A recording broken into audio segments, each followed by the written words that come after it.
And there we go. Hello, ladies and gentlemen, and welcome to today's Creators Roundtable. Today I have Yamix and DJ TruthLayer with me. There's a few technical issues, so it might be a little. Still, Yamix has some issues getting his stream up and running, and TruthLayer got hold up on some real life stuff. So I'm just gonna start it off with you guys. I will get those guys online. They said they'll ping me once once they're ready. But in the meantime, I figured that we'll just get started. As you probably can see from the title, today's is a general overview feedback of the whole 3.3 patch. That means we're not gonna go and deep dive into one specific thing. We have a rather long agenda today. We have something like 8 topics we want to cover over the next 2 hours. So as you can see, we're not going to have a whole lot of time to each topic. So we'll not do too much of a deep dive, but it might be that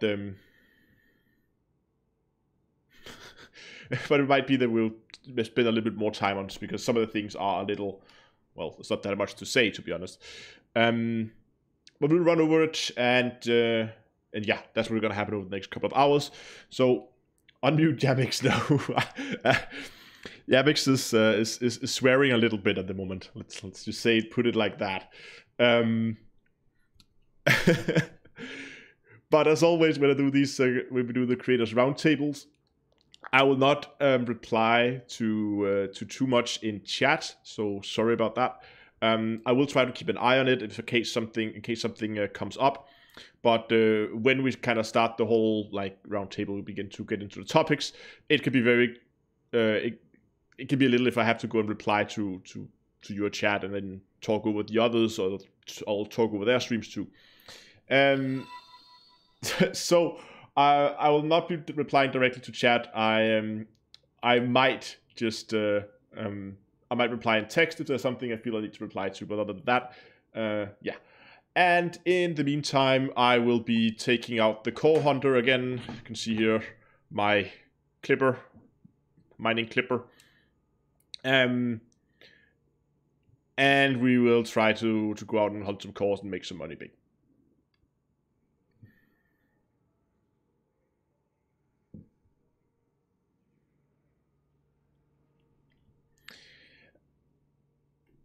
Okay, I can see at least now that they are that TruthLayer is now back, so he should hopefully be online soon. We can go and have a look. Yamix managed to get his ship online. You know what? I'll go and find I'll go and find myself a spot to mine, so I have that done. That we can. I'm gonna go to Delcar 7, or not actually Delcar 7 this time. Yeah, I'll try to reply as much as I can with text in the chat. Okay. It seems like they are ready, so I'll try to get them online now. Super appreciate it. Hello guys, you're live. Aha, hello. Pretty much. Why did that alert noise go off as well when my alerts Right. were really muted? All the little things. Yeah, right. I'm looking at the thing, and you know in Streamlabs where it's got like the little icon where you turn it on and off for noises, it's muted, and yet still there was a noise. Right, and oh my god, so I'm just doing all the wrong things. Okay, never mind me. Never mind. Professionals, everyone, professionals. Everything's broken, everything's fucked, and this is what happens when Yamix tries to impromptu stream from the main PC instead of the fucking stream PC. Yay! Fuck me. Anyways, moving on then. So don't forget, Yamix, you're live on the internet. Don't swear. Okay. Kappa. So, shall I do an intro? I've never done the intro. Shall I do the intro? Go ahead. Okay. Wow.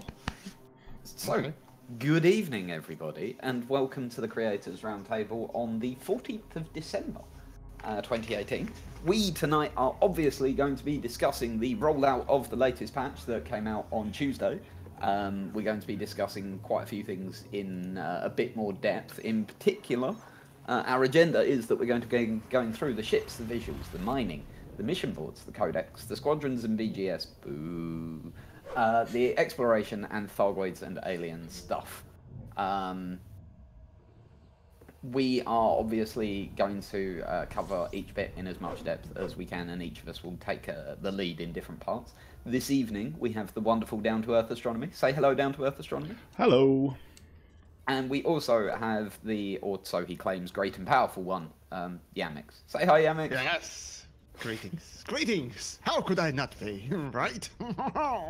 And I'm the idiot in a spaceship, DJ Truth, sir. Hi. Welcome along. So, who wants to take the first one? Who wants to take ships?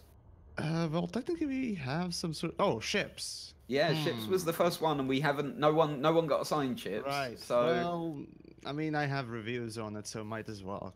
go for it. Yeah, you're the perfect person. Go. Right. So basically, in the Beyond chapter, whatever, developers don't even care about the numbering themselves. So why should we? Anyways, in this new pack. Chapter thingamajig, you get 2 new ships, and one being Mamba and the other one being Great Phantom. One of them is a piece of shit, and the other one is actually a piece of gold. So basically, just like the update itself, it's literally split down the line on the both ends of the positive and negative spectrum, rather than being somewhere in the middle. Can I jump in for a second? What do you think is going to happen to the Mamba once they do the rebalance? Because obviously the Mamba, like you say, there's one great, one shit. It's fairly obvious the Mamba's the shit heap at the moment. Do you think it will become usable with a rebalance, or do you think that No. what we've got is what we're going to get, pretty much? Trusting Frontier to actually work in and actually make sure to balance things correctly. No, I don't trust them. I mean, it could be possible that it will be, well, not as horribly broken or bad or whatnot else as it was before, but it still won't really warrant anyone to buying it, really. Again, the point with the Mamba is just pure and simple.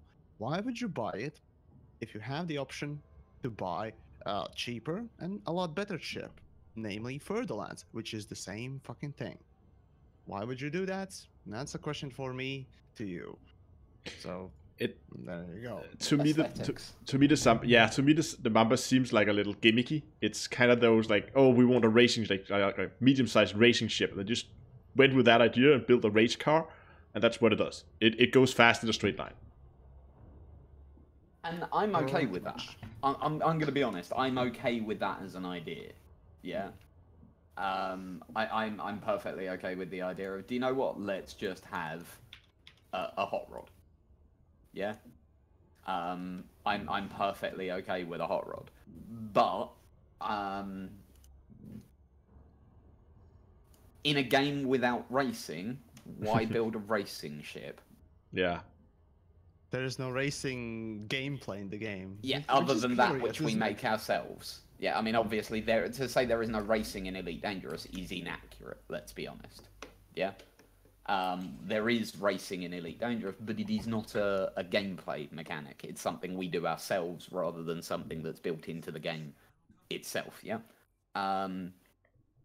As far as I can see... Now, had they launched the Mamba alongside a thing that allowed us to, like, set waypoints on planets and make racetracks and shit, fuck yeah, right? All of a sudden, the Mamba makes total sense. Who cares if it's shit at everything else? It's actually designed for that one thing. But when that one thing that it's designed for isn't actually in-game? Care? Just care? Like, I don't understand. I love it, don't get me wrong. I love the look of the thing. Yeah, and as someone who does care a lot about aesthetics, I'll be honest. Yeah, I'm going to get one and fly it around a bit because it looks fucking brilliant. I don't know about the idea of whether it will ever become a truly usable ship. I would love it to. Oh, go, sorry. No, just wonderful. I just had the first game crash of the night. Game just froze. Oh no, that was. Oh, it's back. It's back. It just got tired for a few seconds. So do continue. But yeah, obviously we're going to get a repass on the Mamba. I expect the heat issue to get sorted. Heat issue was already kind of sorted It's not. from the beta, but It's not. Yeah, but it still runs too hot. I think what we're Okay. gonna see is we're gonna see a ship that's gonna be very close to the like flight model wise, like the handling of the ship. It's gonna be very close to where it was on the first iteration, but they might want to keep the heat levels where they are now. I think that's kind of where they're gonna end up. I mean, I would be okay with it running very hot if it's ridiculously powerful, right? You can cope with that. Yeah. Like, make it a trade-off, or reduce the heat and make it usable. Because at the moment, the problem is it's neither powerful nor usable, right? How does it actually stop? How quickly can you stop that thing? Good question, Yannick. Right. Let's see. The stop. You mean like just the pure braking speed? Yeah. How quickly can you? Well, how quickly can you reverse direction? Yeah, I don't usually test that stuff, but as far as I me saw, neither. that the boost actually, well, at least before they patched it in the beta, the boost actually, let's see, it had more power in it compared to third lines, but hmm. No, so I think it was if you could use it as a I just want to get into a station. I want to smuggle stuff into the station. So you fly around Blockade runner, essentially. Yeah, exactly. You just line up with the docking hatch. You just boost through the mail slot and then just hit the brakes when you're inside. Yeah, and this is the Clipper's main use. The blockade running for a long time. People quite often would say to me, "Oh, the Clipper's useless," and it's like bullshit. You want to run a CG in open? The Clipper's one of the best ships you can use for it. Because you get semi-decent cargo capacity combined with survivability and speed. It's a blockade runner. Yeah. And I'm okay with the idea of that's one way where the member may turn out to be useful with long-term testing. That's not something we're really going to know straight off the bat. Yeah, and particularly once we get the rebalance. That's going to be a big part of it, obviously. I think it's a shame that we've had to wait until after the beta patch to get a rebalance of a ship that was in the beta. One might argue this is sort of the problem with running a beta the way they ran it, right? Because they introduced the ship so late in the beta, and don't get me wrong, I really do understand why they introduced the ship so late in beta. But because they didn't really have the time to go back over the ships and fix them. The rebalance needs to happen. But so Yannick, I think that covers the member fairly well, doesn't it? What about the crate? Because I get the feeling you're happy with the crate. Me happy? Not exactly. No. The fact that they rehashed the fact that they rehashed the same model once again. I mean, where's the fucking effort being put in this? In the engines? Yeah. No, we're talking FSD, about an FSD. actual That's effort artistically. What kind of a internally attempt is this? In all honesty, internally, the internals of the Phantom are a lot better than the crate, and the crate wasn't shabby. Let's be honest. But I mean, if you go out and let's say you're a car manufacturer and you build a car, you want to build a new iteration of the same car next year. I mean, you don't go out and completely redesign. You kind of stick to some of the same design principles. So I could kind of live with them reusing models. That's not too big of a deal for me. I'm more interested in the way. We're not living in car manufacturing simulator. No, we're actually in a space game full of space stuff that are space things, right? And when it comes down to... Oh, sorry. Mm-hmm. Sorry. No. Carry on. Oh, okay. In that case, well, for me, it's just... let's see.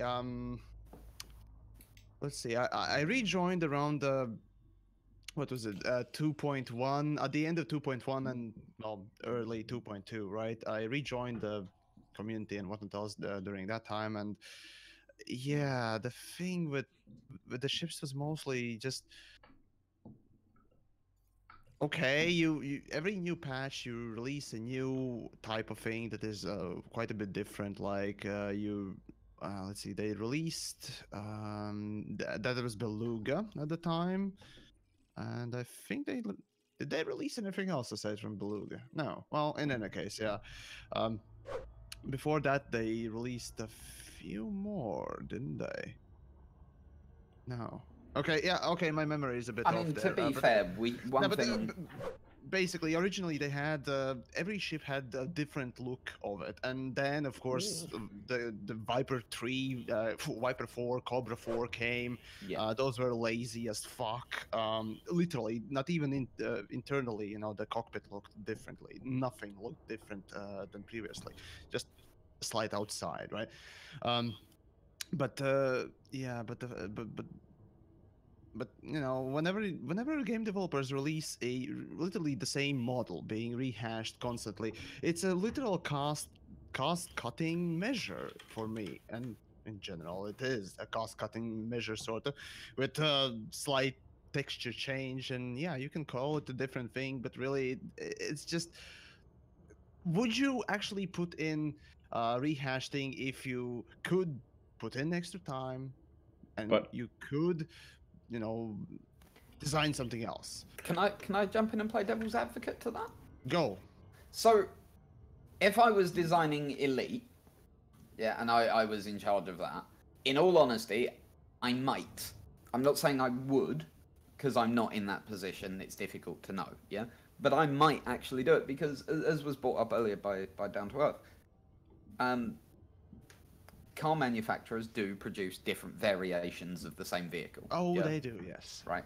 And I actually like now in the Elite Galaxy that that's happened. Now, my issues are far more along the lines of, like you said, the Viper 4 and the Cobra 4.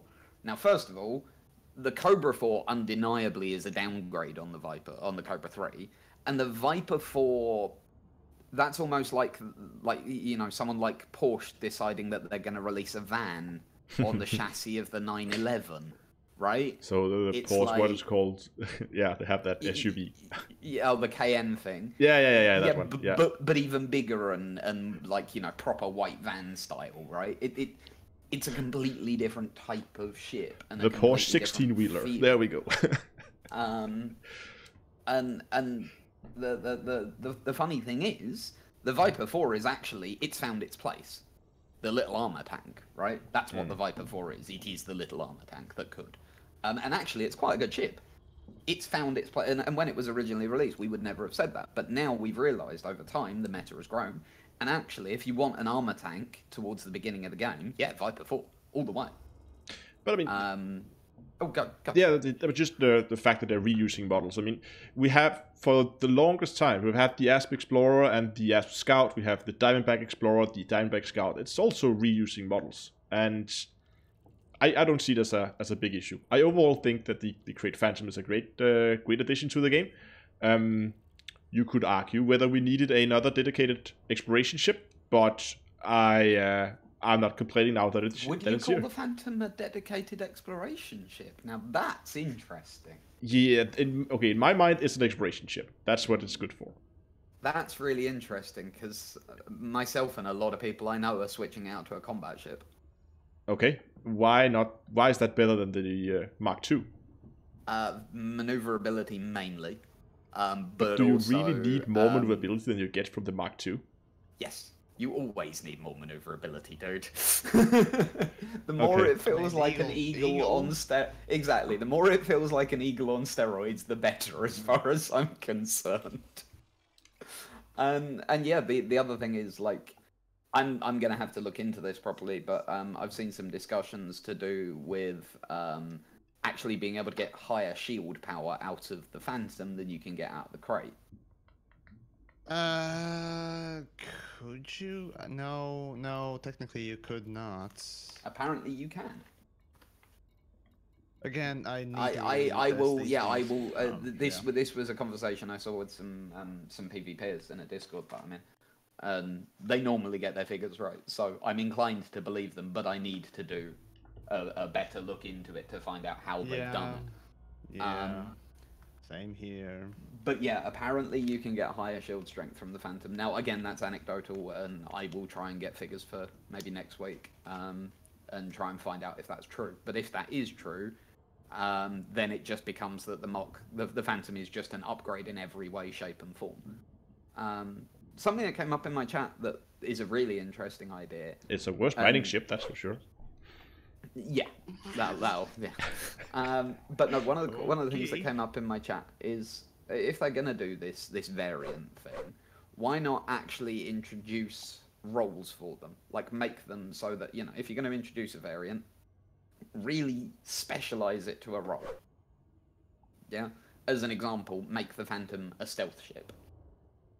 Yeah. Make the and release. I don't know. You know, do a range of 5 Phantoms. Yeah. The 5 crates. Sorry. You know, the Phantom is a stealth ship. You've got the Armadillo, which is a high armor cap version. You have I don't know, the Cheetah, which is just a pure straight line speed version. Yeah, and actually really focus them in one individual direction per variant and make them far more, like, you know, make them more different, make them more individual, so that even externally they might look the same. Internally they are very, very different and handle and you know, all of that sort of thing better.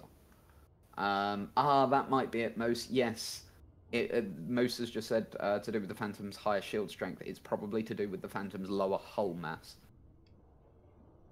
Yes. Yeah, maybe. Yep. Yes. That's what it is. There you go.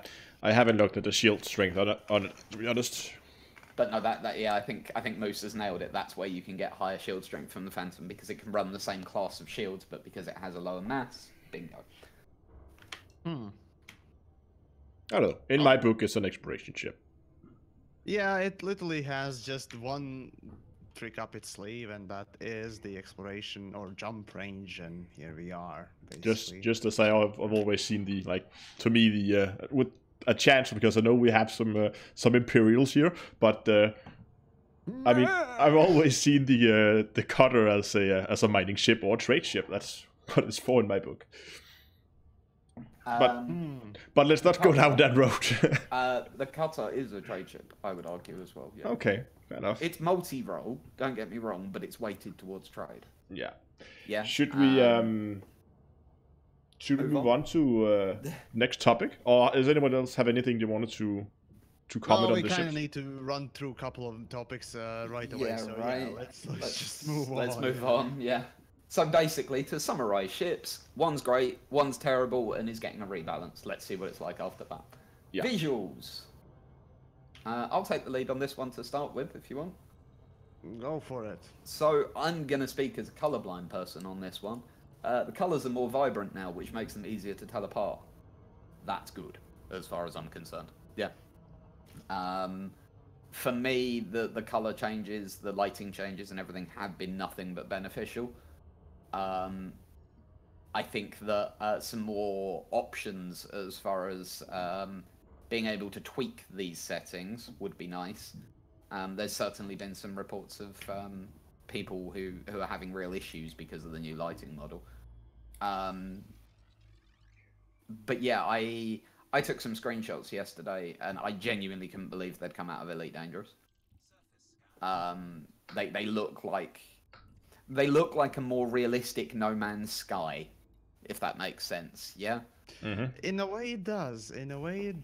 Yes. And the increase in visual, the increase in the types of visuals, the increase in just the look of the galaxy and the variety of the galaxy, for me, has been a wonderful, wonderful thing, and I love the new visual changes. I am totally behind them, I have to be honest. So yeah, that's my intro to visual changes. Yamix, I'll be the contrarian here. I was about to say, should we chuck it over to the opposite point of view?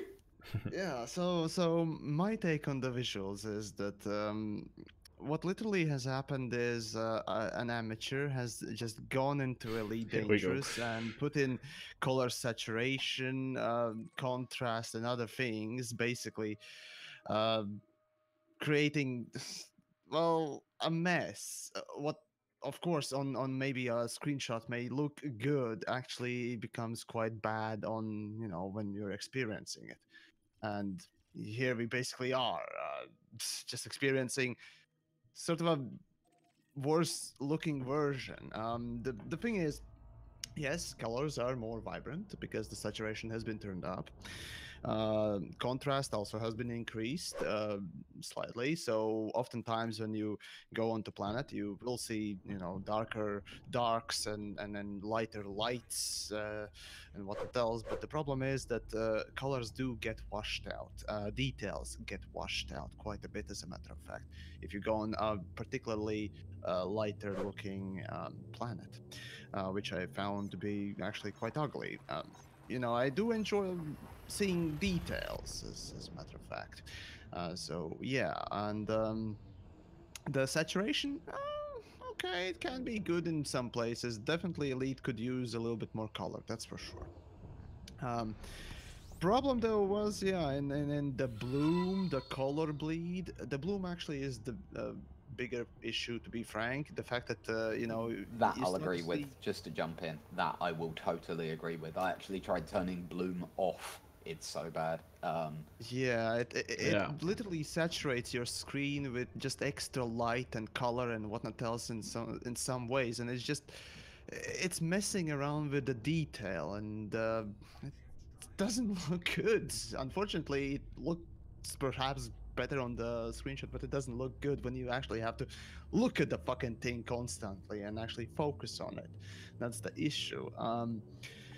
Let's see. Oh, and there's one thing that they didn't kind of note in the patch notes or everywhere else. They kind of just try to shuffle it around and hope that we didn't notice. And a lot of people didn't notice that the stations do change now or have been changed as well. Yeah. So such things, well, of course, the unique interiors do get changed quite a bit. But even the normal one, the industrial look interior of a station does change a little bit. They introduced extra fogs in the stations, which I again don't like and kind of don't make much sense. But They do actually. From a scientific point of view, they do. Sorry, moisture would gather like that. The clouds, the fog and cloud effects make a lot of sense. A lot of sense. In fact, fair to be enough. honest, what should actually happen, if I understand it correctly, is that eventually those clouds and fog should all gather essentially in a cylinder in the Yes, center. yeah. Yeah. Obviously, I get the feeling that would be fucking awkward to program, and that's probably why we have what we have. But to be fair, there would be fog and that sort of thing in that kind of environment. Don't forget how cold it is. Don't forget how cold it's going to be in those environments, yeah? It's not going to be a warm place. Probably that depends. I guess that depends how the how that force field we're moving through when we go into the hangar bay, how that works. But I guess, yeah. I don't know. So have you ever noticed that there's... I can jump in here. This is where the lore nerd comes in handy. Have you ever noticed how there's multiple of those force fields? It's not one. Sure. Yeah. That's because there isn't a force field in the Elite Galaxy that's strong enough to hold that, yeah? Mm-hmm. So because of that, they have to have multiple... They're basically pressure curtains. It keeps atmosphere, it does nothing for temperature. Those places are cold. Like in lore, they are cold. The docking bay would not be a warm and comfortable place to be. So yeah, it's. But I would agree that if we look at the visual changes, that Yeah, I was about to say we've got tangented entirely there. Yeah. Overall, I think that they might have overdone the bloom, but I haven't played too much around with it, so it might be that you could just turn down the bloom setting a little bit and then have it to a more acceptable level. I do like that the colors, like the light that kind of floods your cockpit, now resembles the star that you are in, the star in the main system. Yeah, the color bleed, basically. Yeah, the color bleed is pretty good. I like that. Yeah. The color changes overall. I think that they have overdone it a little bit on the saturation of the colors. I know that it can, as you said, it helps apparently helps colorblind people, so that's of course a benefit.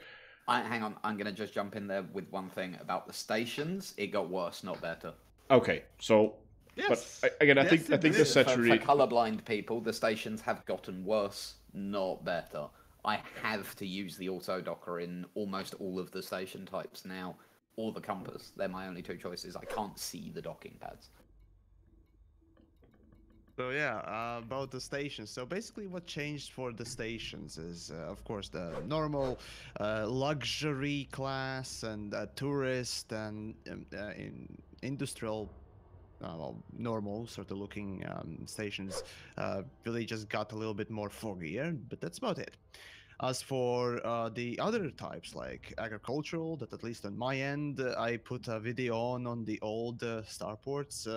Uh, Refinery, high tech, all have been quite a bit downgraded when it comes down to the color. And this is the saddest thing for me, because oftentimes if I wanted a green color or an overly green color and sort of thematic and what else in my videos, I always went for agricultural stations. If I wanted something well, orange, brownish, or even yellow, it's points and whatnot else, immediately refinery. I actually loved how refinery stations looked, color-wise and everything, just atmospheric. They felt really atmospheric. High techs also are quite unique because they're kind of dark blue and just had that sort of a tone of a military and what else. And I love that sort of a tonal changes whenever you enter the different type of a station. But now what we get is essentially the same model, of course, but the lighting has changed tremendously. um, some things and colors have been basically just taken out, and it's all the same thing. I don't understand it, because when it comes down to the color theory and basically how you teach artists, presumably, at least, about color. Again, I'm not an artist, but at least I know this much, that certain types of color represents certain type of emotion or tone. And when it comes down to this sort of a change for stations, I think that we, well, or at least a lot of people tend to basically live in almost at all, right? It changes their perception of the galaxy, and now washing out the color from all these unique types of station just creates this drab and bleak and boring state of the galaxy. And outside of the station, yeah, there's a bit more color here and there, but realistically it's still all black and dark. So for me, the change of the tone, it feels like this either A, somebody didn't fucking know what they were doing with the tone of the colors within the stations, or they purposely wanted to change the tone. And if that was the case, then I'm asking, what the fuck are you thinking? One thing I don't get is, I mean, they clearly have the ability. I mean, we've seen that now to change the to change these settings. So I don't really get why they don't make that kind of settings available. I mean, put a slide on the graphic menu and Bob's your uncle, or maybe even just put in some presets, so you have various presets that you could use if you felt like you needed that.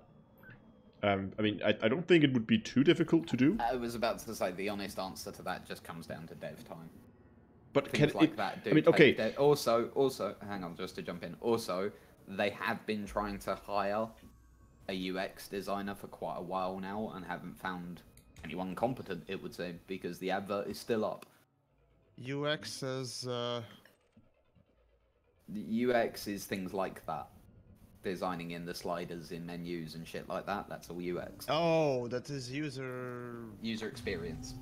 Oh wow, I see. So UI is part of UX. Gotcha. Yeah, people quite often Gotcha. think it's just UI. It's not. It's the entire UX is the proper term, and the user experience, and it covers every menu, everything like that. So talking about things like this, that would be a UX thing. Frontier had been trying to hire a UX person for quite a while. This actually seems to be a problem throughout the industry. If you go on most major game dev sites, they're looking for UX people. If you're looking to get into the games industry and you're like, oh, what should I study? UX. But I mean, can it? I mean, okay. So one thing is, I mean, I don't expect them to make a new beautiful menu system. I mean, the menu system we have, it works. it works. It don't need to completely The only redesign thing it. that I would recommend, They just need to add a slider where we can say, okay, how much saturation do I like, or make a drop-down menu will say, okay, we have 3 presets. You said, sure, maybe they don't have a UX designer, but they had the settings as it was before, and they have the settings as they were before, as they were now. Would be difficult to say we're gonna save those 2 settings in, maybe if there's different XML files, which seems to be the way they store their settings. Basically just store 2 versions of that XML file, say now you use that setting, now you use that setting. I wonder if this is kind of where they've got a UX redesign planned, but they don't have the personnel, and this sort of stuff is all built into that plan.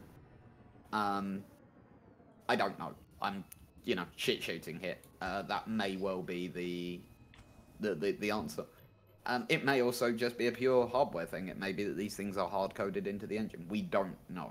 But they just changed it. Yeah, but that may have been a hard-coded change into the engine. Yeah? Wasn't really much of a change. Okay, that's a very lazy way to do it. If they... Oh god, yes. But that may be the case. We don't know. We aren't privy to how they code things, yeah? Let's be honest. I doubt it, let's be honest as well. It's not Frontier's way to half-ass things like that. No. Frontier fuck things up. They don't half-ass things. Multicrew is a great example of that. I'm sorry. It's again fucked up, not half-assed. SRVs. Again, SRVs. If that is not half-assed, SRVs work perfectly. The only problem with SRVs is we only have one of them. That's people's only complaint with SRVs. They make something that has a really good potential, and then you just abandon it. If that's not the definition of doing something half-assed, I don't know what is. If you, to be honest, if you wanted the one that can destroy my argument, the answer is CQC. But let's just move swiftly on before I destroy my own argument. Power play. Power play was pushed very heavily at first until they realised they'd accidentally created a broken system that didn't work. Power play is a great idea. Anyone that tries to tell me that the idea of a grand strategy game within Elite Dangerous isn't a really interesting idea, really? We're not talking about ideas, we're talking about execution. It's execution. Oh yeah, its execution is... The worst thing is, about Power Play is, you look at it and you're just like, why didn't you tie it into everything? Literally everything. Why isn't it? But if I'm selling exploration data... Why can't I sell exploration data for Power Play? If I'm, bounty hunting, let me bounty hunt for Power Play. Whatever I'm doing, I should be able to use that to aid my faction. Both my faction and my superpower, sorry. But what would then be the difference between Power Play and running BGS? I think BGS and Power Play should be interlinked a lot more, personally. But that's my view, and I accept that it isn't everybody's view. Also, why not make it, to truly answer that, why not make that a choice? I dock up and I'm like, right, I want to hand this data in for Power Play, not BGS, or vice versa. I don't know. I think they would be too similar. This is why I want the one of the reasons I want the bubble burned, so that we can reset Power Play, right? Just restart it out in Colonia. Oops. With a different, with different ways of interact with it. And slightly different rules, and you've got an incredible system that will really get people interacting. We've tangented again, by the way, gentlemen. I apologise. Well, happens, doesn't it?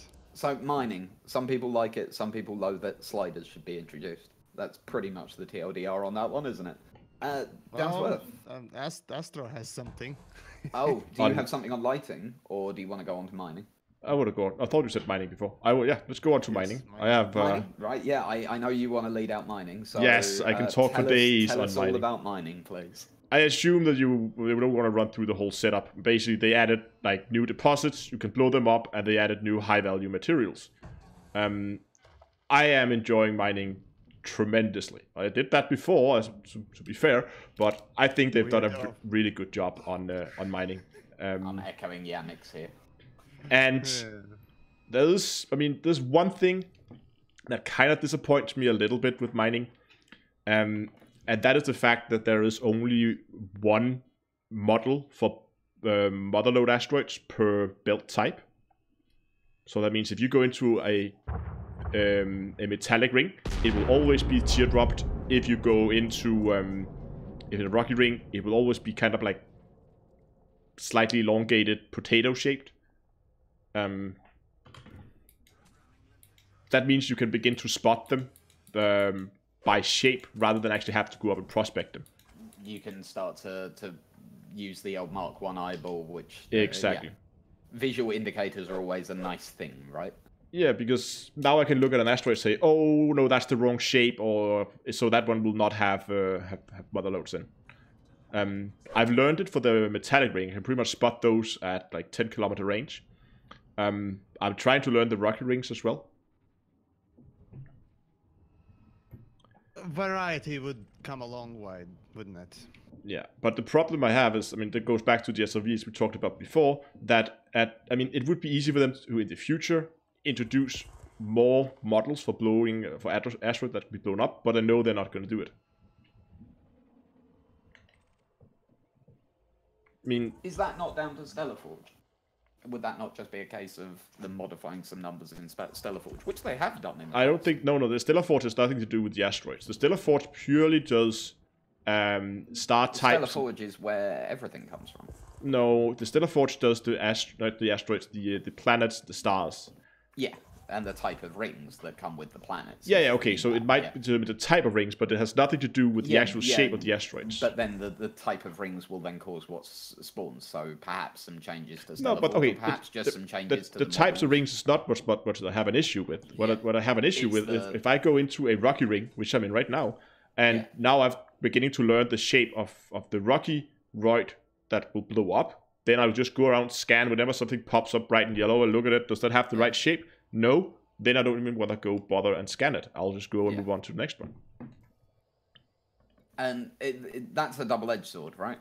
Because in a way, that's nice. Because you're not wasting your time. I'm not wasting my time, but... In a way, it's annoying because it's a lack of realism and a lack of variety. Yeah? And so it is a double-edged sword. There's good sides and bad sides to a system like that.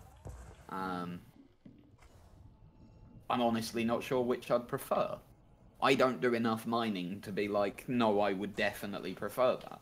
I think that's one that, to be honest, it's something where we're going to get a mining community formed now. That's become fairly obvious over the last few days. There are a lot of people who really are enjoying mining now. Not even as a faddy thing, just they like the new gameplay loop that's been introduced with mining, and all good. I guess it's going to end up being down to those people what they push for. You know, they will deserve a voice as much as any other kind of player, and it's down to them as to what they push for and whether or not Frontier listen. Yeah. That tends to be how Frontier do development, let's be honest. If enough people make enough noise about something, something tends to get done about it. So, folks, you hear it now. Beat a dead horse, and thou shalt probably be answered. Get enough people That's beating the basically same... what I've been always saying. Come on, folks. Yeah, get enough people beating the same dead horse, and people will listen, you know? Indeed. And, I mean, the mining changes for me are great.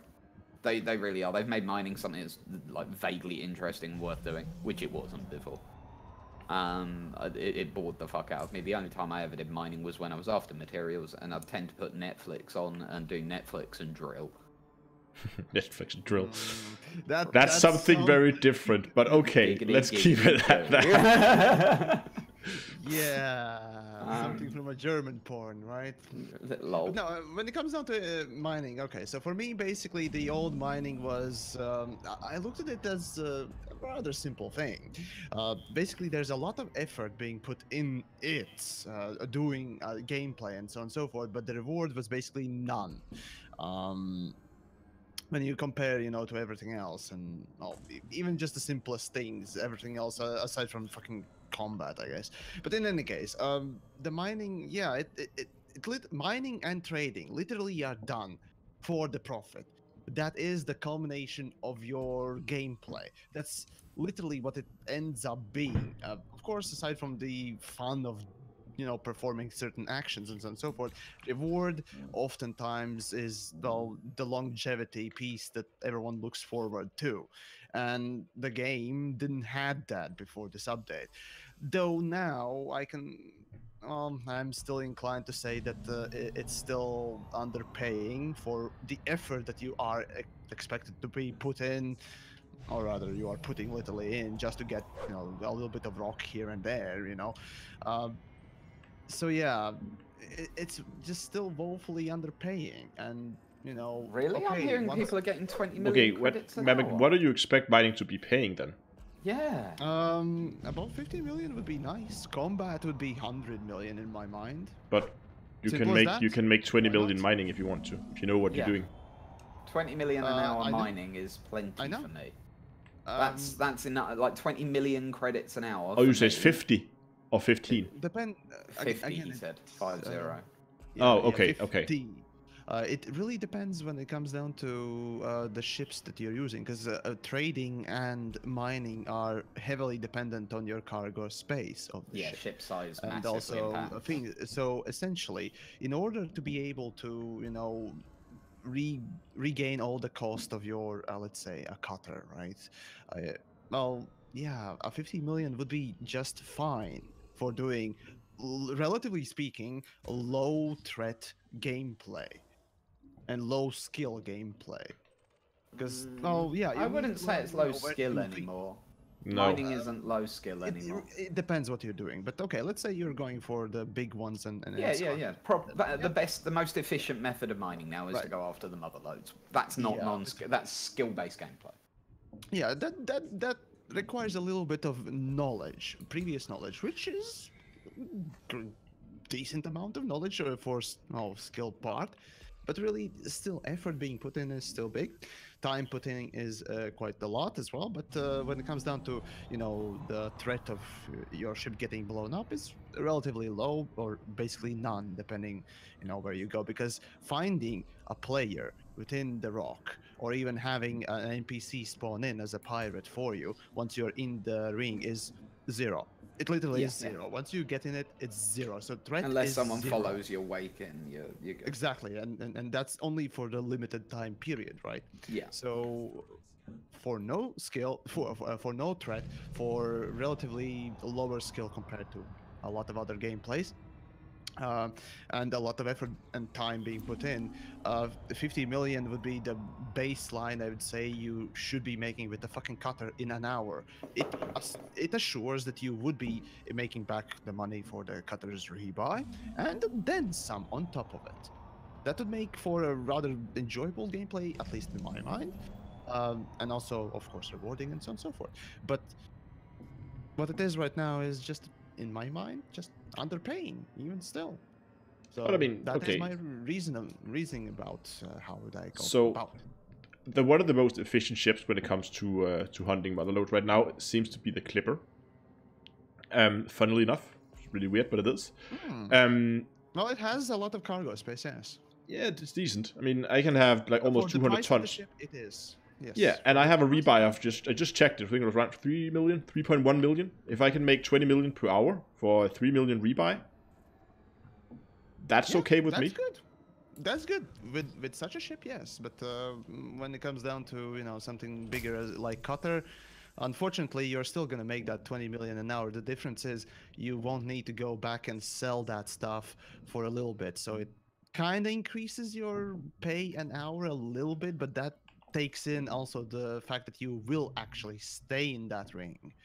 So if you're actually going out with a big, massive ship, doing big, massive mining and whatnot else, as you would expect with, I mean, have you ever seen in real life the big diggers, right? Those make the most profit, obviously, because they are most efficient, rather than just a random Johnny, Bobby, and Willie taking up the fucking pickaxes and going in the Britain's coal mines, right? So, yeah, there is that sort of a realistic, well, I guess, division between the simple small mining and the big mining or something like that. So the gameplay needs more. Essentially, the gameplay needs more. The things that they added I'd say all around gameplay-wise are positive. The mining tools, aside from the pulse wave scanner that looks quite bad, and then feels like a fucking downgrade to the graphics. Um, Everything else is a good addition to the gameplay. The unfortunate thing is that it's simply just not rewarding, especially the subsurface thing, because subsurface is basically useless. You might as well better go and do the normal mining, laser mining. So yeah. So I have to admit, I disagree on this one. I think that I get what you're saying about rewards, but that's a problem with rewards in Elite in general. The only reward in Elite Dangerous is Elite economy is goddamn garbage. Well, no. The only reward is essentially credits, right? And I get what you mean about that, but that is a game problem, not a mining problem, I would argue. As far as a new addition to the game mechanics-wise and all of that sort of thing, the way mining is set up now is fucking brilliant. I love it. The rewards for me, they're great. I've seen loads of people taking part in mining because they're making good money from it. I'm okay with that. I kind of get what you mean about risk and reward and that sort of thing. It's a pinnacle of good game design. That's the borderline. I suppose what where that needs to be perhaps better balanced is rather than when you're mining being the risk and the reward being the risk, the risk should perhaps be when you're going to hand those credits in. Or hand that stuff in. Yeah. More pirates at on that you. point. Yeah, right. At that point, I mean, sure. They should essentially a good mining site should basically have pirate ships hovering outside it, right? The moment that you jump out into Super Cruise, they're like, hi, and just jump on you. Yeah, but on the other hand, there might also be these mining spots around that people. I mean, I would like to also have the idea that you could go to this remote place that nobody knows of. Well, that's the other side of it, right? That you could go just outside of the bubble to somewhere where no one knows about it, and there won't be those pirates. But then that's countered by you just make it that any system that has a good economy for handing in those goods has pirates, right? And then you can introduce the risk, because when you're flying to go and hand that stuff in, you're in danger. Yeah. The unfortunate thing is, though, that with any ship in this game, you can win an interdiction against any other NPC ship. How do I know? I've successfully avoided with no problem, with very little effort actually in my part. Oh. But whatever. That's a skill-based thing, though. No. With Type 9, absolutely E-rated everything, and what I got interdicted with was an NPC Eagle. Yeah. The problem with interdictions is literally that it's not skill-based. There is a skill sort of level, I guess, you need to reach, but realistically, it's not even a skill level.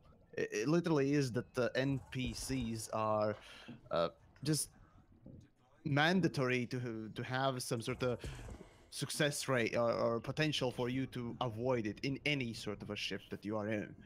And well, yeah, I like that you're sort of not punishing the player with the NPCs and so on and so forth. It's still not quite realistic when an Eagle NPC can't interdict you 100% of the time, because it should. So yeah, that's at least my opinions, and that's, well, of course, Should we move on to what's the next on our list? Yeah, mission boards. Mission boards. Should I give an overview? Who wants to take this one? I can give an overview. So, go for it. Most of you probably know that the mission board is now controlled by a dedicated server. Of course, meaning that board hopping is no longer possible. But with that change, they have also reduced the mission refresh time. So from 15 minutes to 10 minutes, meaning that you will now get a new board every 10 minutes rather than every 15 minutes. And they have increased the payout of missions across the board by 10%. Right? They have not increased the payout for 10%. I'm pretty sure they said they would. Not. They would, but they haven't really. I still see the same old. What was it? Fuck. The Colonia data courier missions being under 1 million. They are still under 1 million. They should have been, oh, okay, 10% on that technically. Oh, yeah, that won't necessarily jump them yeah, over 1 million. but what they really changed, it doesn't really feel that there are any sort of increase in fucking payouts. Realistically, what they changed. I have felt that there has been, but it's not enough to cover the fact that for those that were, like, what you have to talk about here really is why were people board hopping? And the truth is efficient use of time. Right? That's what it comes down to at the end of the day. It's just efficient use of time. That's why people were board hopping. What the current system has done is taken that option away. And it's that the increase of 10% as rewards, great, that's lovely, whatever, couldn't give a fuck. What needed to happen is the number of missions that were spawned. Like, realistically, you want to know how you could have done this without causing any shit? Cause the number of missions that spawned to rise by 3 times. Because that's what you got before by board hopping. Yeah, but on that point, they claim that this is a technical issue, that they cannot have more missions on the mission board than they already have. I don't get it. I don't get why, but that seems to be the excuse. In that case, change the mission system so that we can set the kind of mission that we look for that we want. Right. And I'm pretty but I'm also pretty sure that has some. I'm pretty sure that's why we have passenger missions on a separate board, because they realized there were no overhead, so they made a separate board. But they could branch that out even more. So do that. Just branch each different mission type. Yeah. So make subboards. You open a subboard and you say, okay, I want to see list of trade missions, I want to see list of combat missions, I want to see list of whatever. Then you could branch it out even more. That could be a way. Yep. Yeah. Because to be perfectly honest, and the big part of this, and speaking as someone who loves mission running as a primary method, particularly wing mission running as a primary method of gathering materials, this blows goats. It really does. I didn't even board hop before. Yeah, I'm not someone that board hopped. But obviously, when I was sitting there doing wing missions, if no wing missions popped, other people would. You're part of the 97.2%. Yeah, I am. Yeah, I admittedly am part of the supposed 97.2%. And please note, I said supposed 97.2%. I don't believe that stat for shit. No one does. Do you know where I think that stat comes from? I've thought long and hard about this. I would believe that 2.8% of every single person who have ever bought Elite Dangerous have never board hopped. I would believe that. Yeah? Because the vast majority of people, particularly on console, as is shown by the console fucking like trophies, there's like a trophy on the console for something like completing a hyperspace jump, and only a third of people on the Xbox have it. Right? Okay. Like, that shows how that's where that stat comes from, I think. Yeah, there are a lot of people who give up on this game before it ever really gets going, and they're being chucked in that. And no, of course they never board hop. Of course they fucking don't. They never opened the mission board in the first place. Right? Now give me the statistic of how many long-term players. No, just of all players logged in the last month. Yeah. Right? This number of them were board hopping. Because I do not believe that 2.8% stat. More people board hop than that, and that's just based anecdotally. Let's be honest. It's an anecdotal evidence again. Yeah, that is true. It is anecdotal evidence. Saying a lot of people that I talked about were, happy about this thing. Every time he pulls this shit, I call this out, and here we got DJ. Hold up. I know. I'm calling it out on myself here. Okay. Have you guys noticed that if you're mining and when your limpets return, if your ship is moving, you take damage?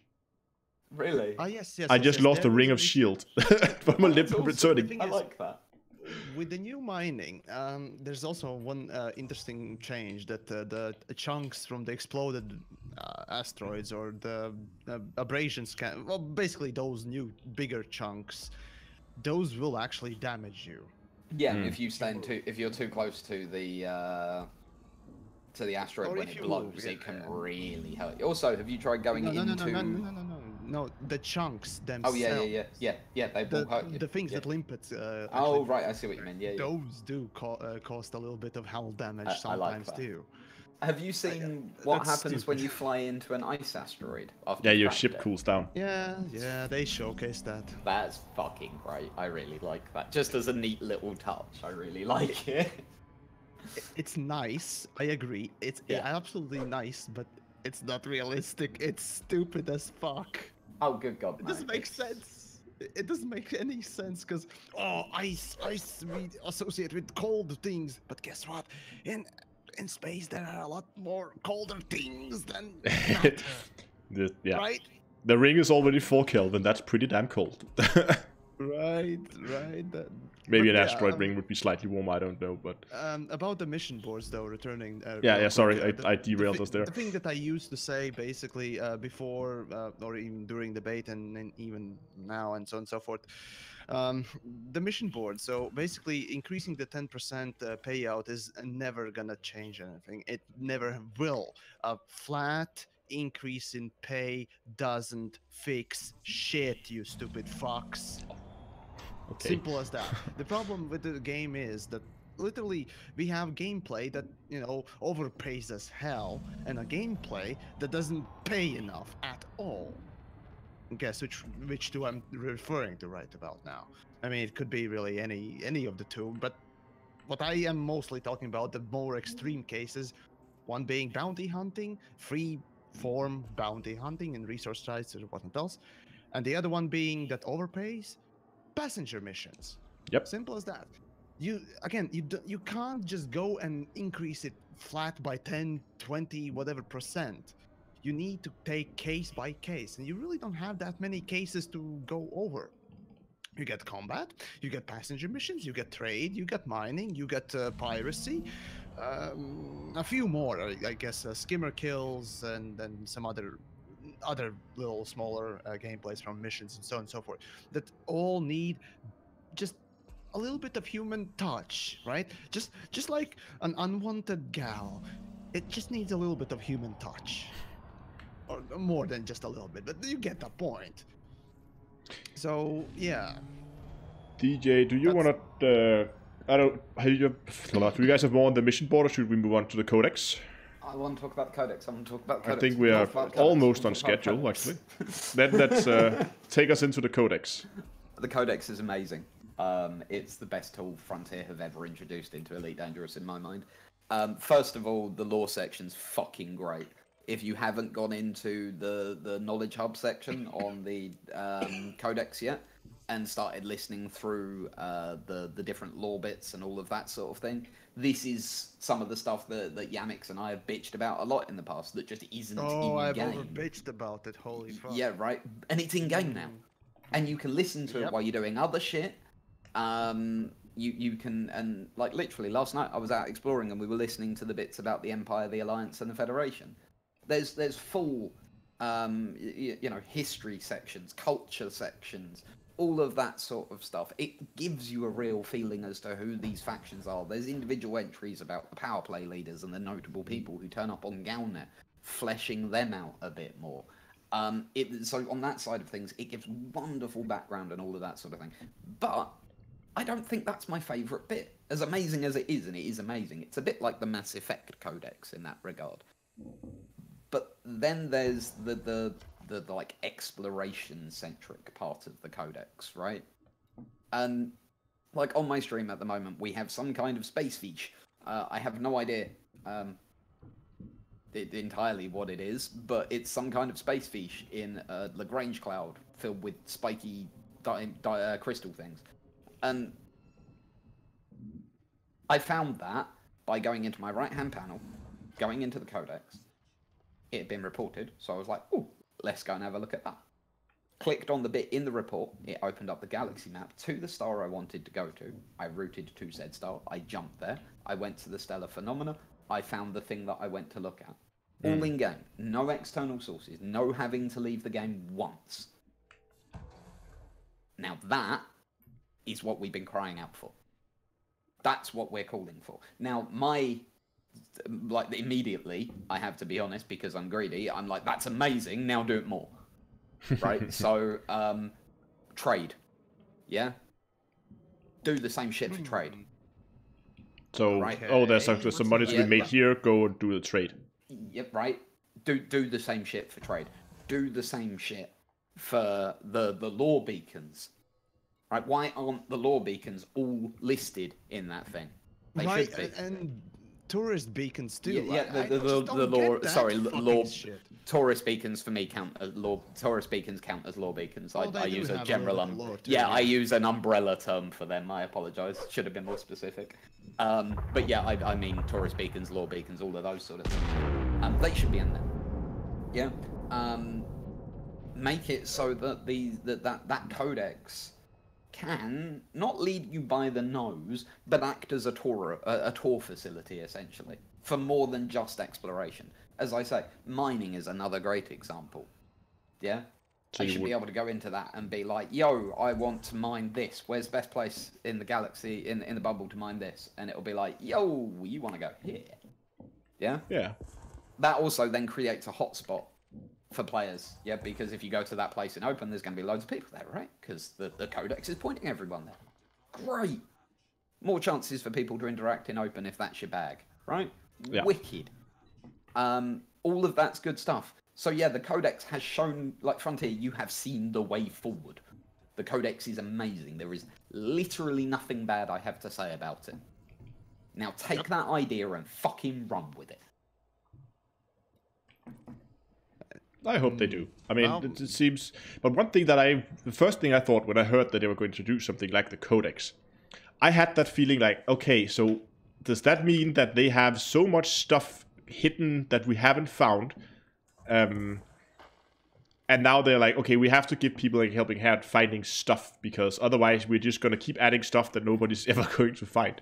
Well, let's be honest. Nobody ever really goes to those obscure stations to find the quote-unquote puzzles and other things just to find good things. Yeah, give us more hints. Give us more... Realistically, no one really cares to do that for long.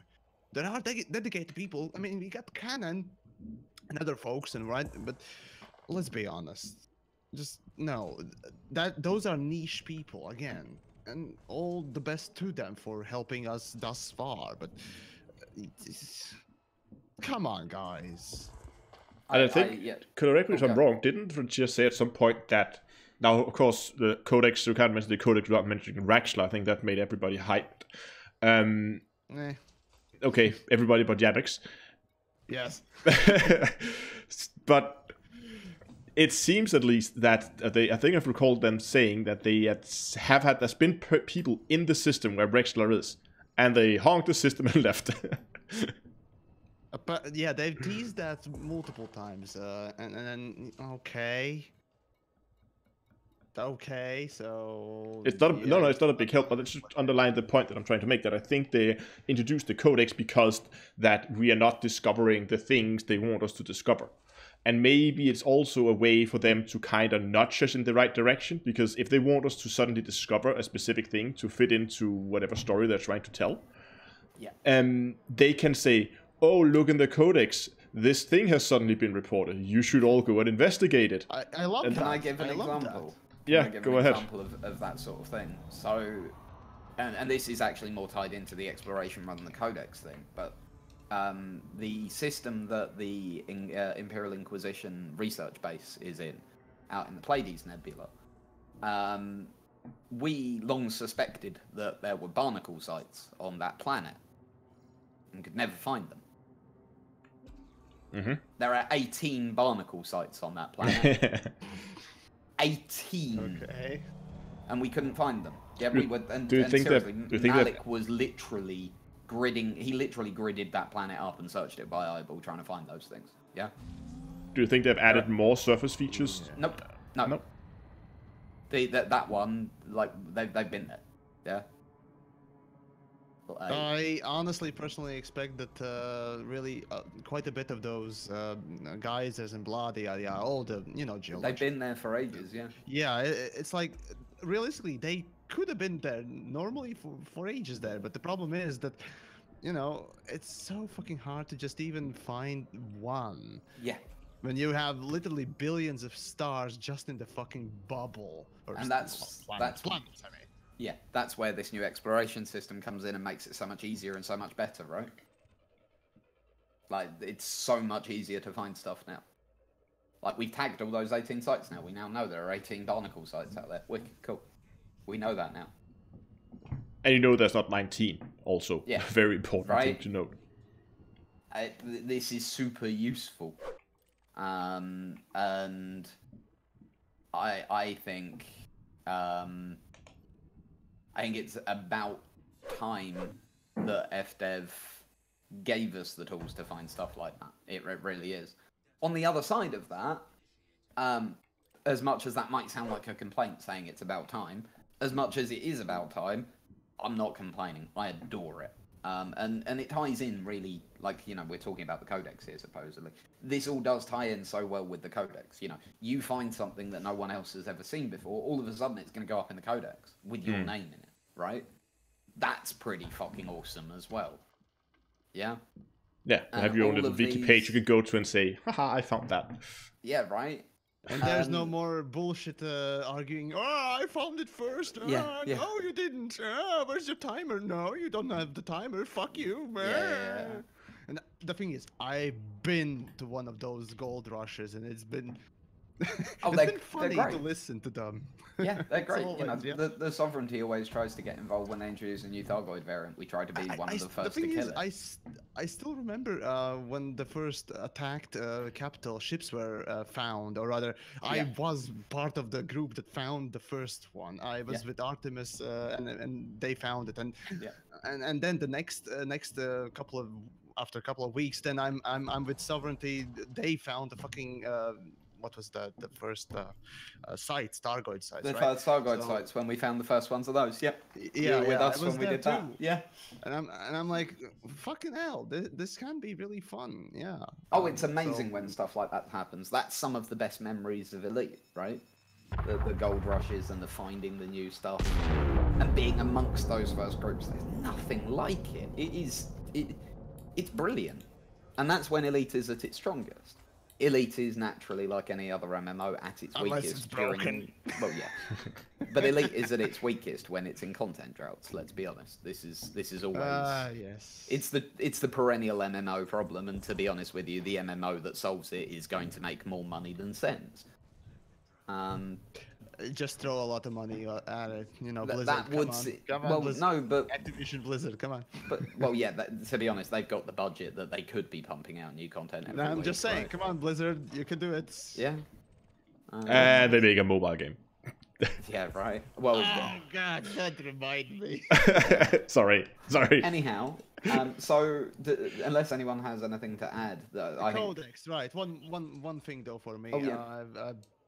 The issue with Codex is the only issue I have with it is literally with the Discoveries page. Discoveries page just needs a UI redesign. It's clunky. It's hard to understand. Nothing is really explained properly. So yeah, it just simply needs the visual and just a logical change.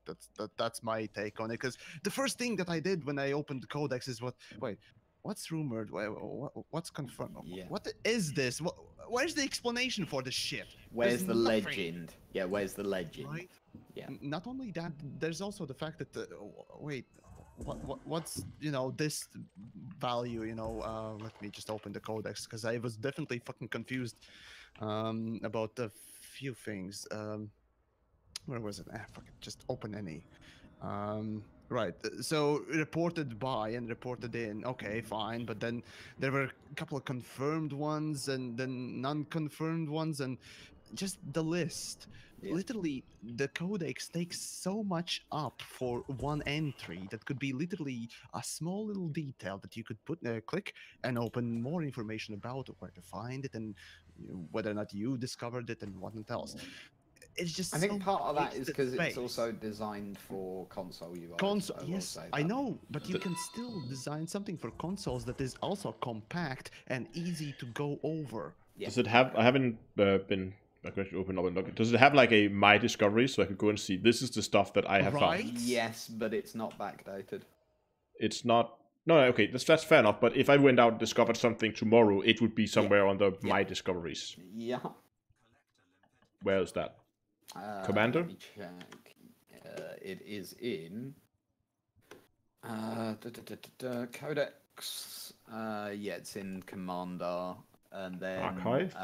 I believe Archive. Yeah. No, that's stuff you've scanned. That's session. The session log tells me. No. And it's not session log. There is a way to do it. I'm sure there is. Discoveries. It's not the time, I suppose. No. Yeah. We kind of need to move forward. Yes. Okay. I was just wondering because I couldn't find them. Didn't make sense to me, but. Yeah. I'm sure it is in there, but yeah. Okay. But Fine. yeah, the whole way that they've done the Codex is brilliant. Like,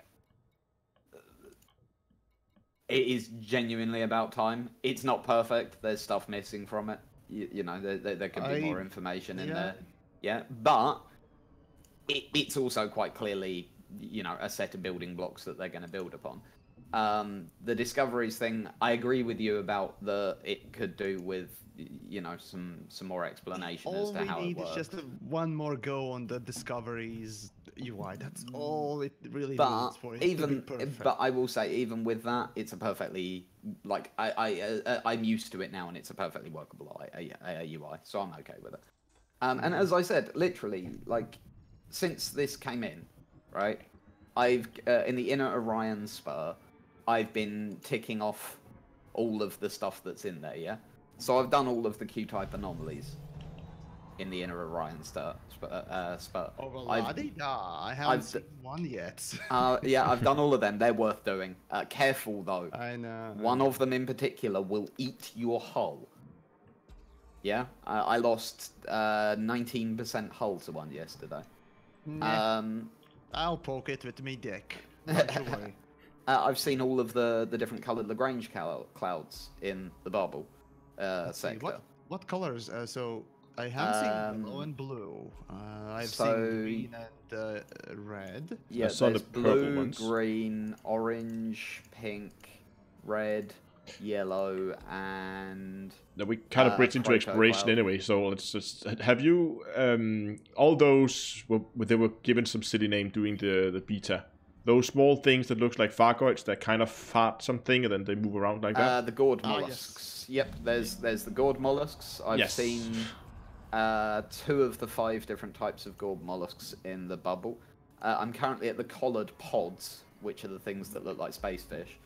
And I've seen 2 kinds of those, one of which, the Alibidus one, I think it is. No, the Rubicus one. The Rubicundus collared pod turns towards your ship. Like, if you're close to it, it will turn and follow your ship.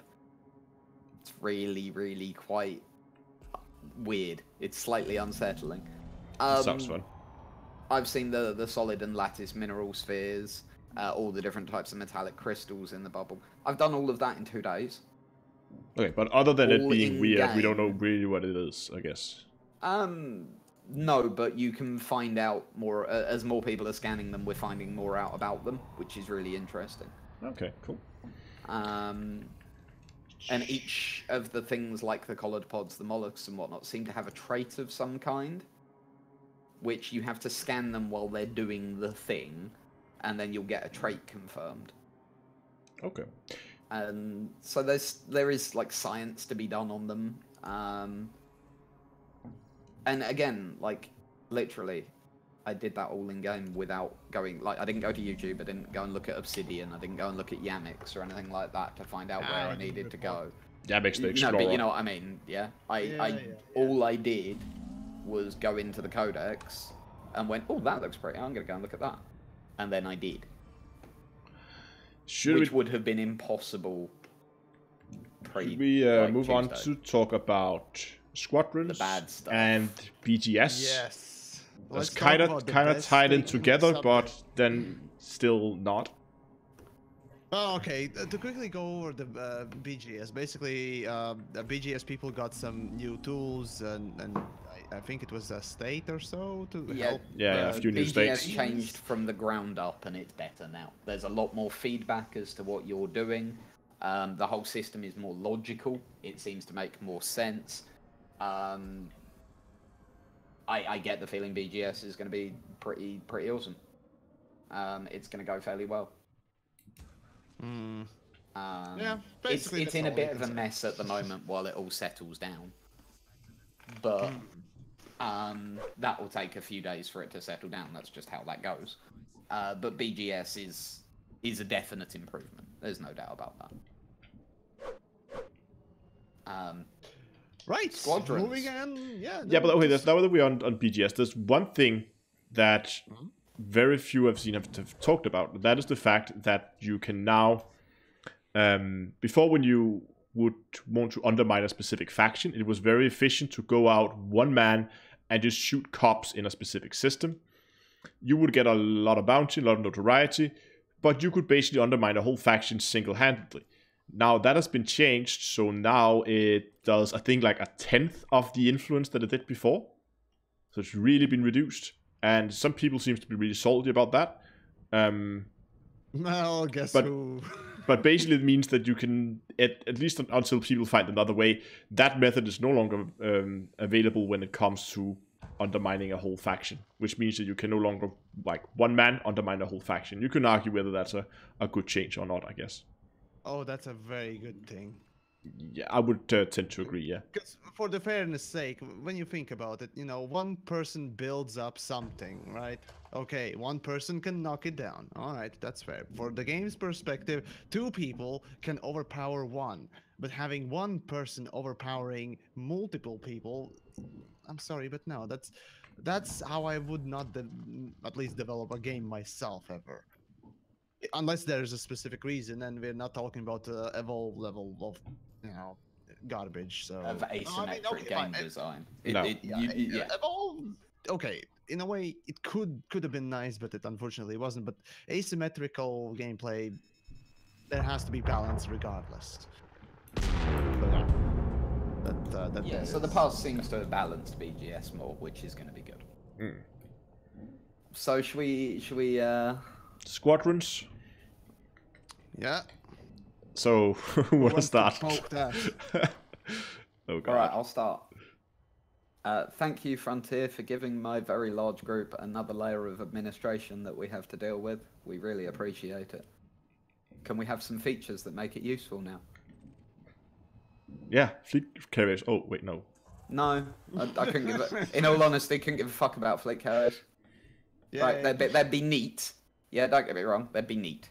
That'd Yeah, be fun, but I think. couldn't give a fuck. Like, loads of people are complaining that that's the thing that's missing from Squadrons. Great, we could have a fleet carrier. What do we do with it? What's the point? Well, we don't know, I guess. No, I'm just trying to basically have some different points of view, but I totally agree. I mean, squadrons are fun, and it's an engaging way that you can make people. I mean, if you look at both your group or any other like community, it gives people a way to kind of display what group they have identified themselves with, what they affiliate themselves with. Yeah, which I guess is nice. That's actually sometimes underrated feature, by the way. Yeah. Oh, it'd be a Actually, wonderful sometimes feature if it's- you could be a member of multiple squadrons and actually rep all the groups you were part of, but you can't, No, so that it's is- basically pointless. Well, not necessarily. Okay, so to be contrarian here and, do the positive thing before I actually smack it upside the head. Right, so the thing is, I come from Planside too, as I've always said. And in there, I had my first experience with an outfit, a guild, essentially a couple, people playing the same game and enjoying it with it, or just even, getting to know new folks and actually getting new friends and some amazing folks. I came in as a casual back in the day, and suddenly I randomly kind of joined an outfit, a guild, and from there on everything started. But coming in as a random, coming in as a casual, a person that doesn't really ever go for, social activities in the games. They, just stick to themselves and really don't go out to search for people to, get to know.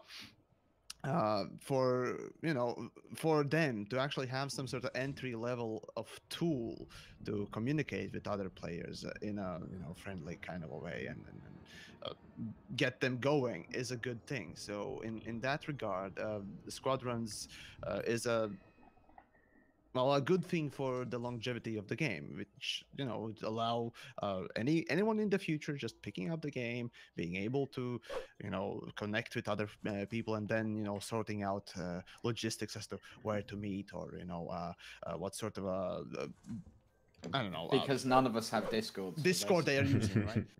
So for that, Squadrons is a wonderful thing. It's an in-game replacement for something that we use externally that's better. And DJ, not everyone just goes out of their way to load up another program to do these things. No, but most people who play Elite Dangerous who are in a player group are in a Discord. Not necessarily. I would beg to differ, actually. But how have they joined a player group before now if they weren't in a Discord?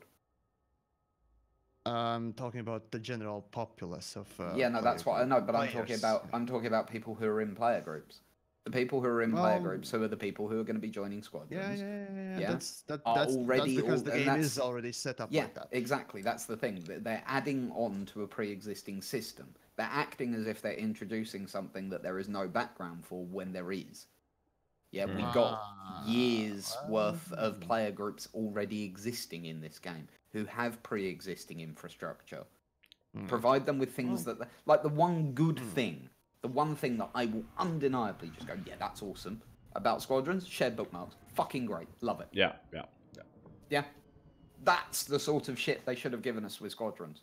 But they did, didn't they? Well, yeah, but that and more like that, yeah? Right. Why, as a squadron commander, can we not set a specific goal? Why not give us access to set up mini in-squadron CGs? We want a 10,000 tons of this delivered to this place.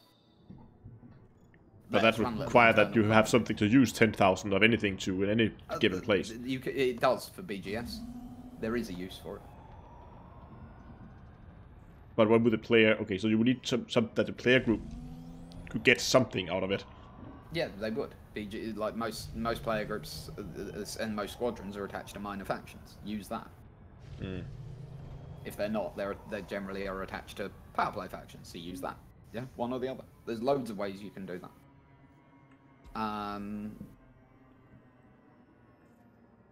And yeah, for me, the squadron system, the biggest thing that holds it back, like more than anything else, is the fact that you can't be in more than one squadron.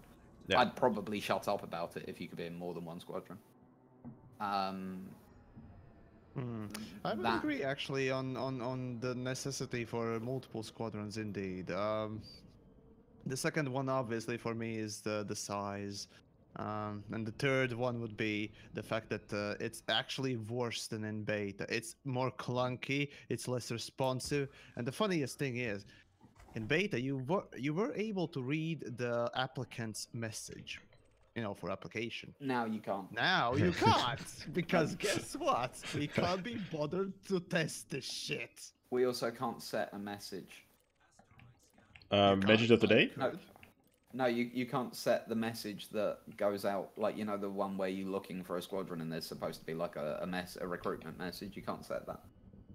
The public statement can be set up if you go to chat. I'm pretty sure it can. Oh, do you have to do it in chat? Yeah. It's have to do it from the chats. It's both like internal statements and not public statements. There is no button in the squadrons menu. No comment. There's no button. No comment. No comment. Isn't that wonderful, DJ? Do you love it? Do you love it now? No, Yamix. No, I don't. In all honesty, Squadrons was something that I had such high hopes for, that I was looking forward to so much, and I've never felt so defeated by a feature. But okay, it could. I mean, if that depends what they're doing with it in the future. If they leave it as B, then yeah, it's well very underwhelming. The But problem is that every message we've had from them when they have been challenged about the fact that people want to be in multiple squadrons is that that isn't going to be changing. And if that never changes, and because I want to be clear, lots of games don't allow you to be in multiple guilds. Yeah, that's all good. Loads of games do that, yes. Yeah, yep. But those games let you have multiple characters on a single account. Like, if you look into it, and I have, trust me, games seem to be divided into two camps. It's either single account, single character, multiple groups that you can be a part of. Guild Wars 2, which basically is the model for how Elite is trying to sell itself, let's be honest. And then there's games where you can only be in one guild, but you can have multiple accounts.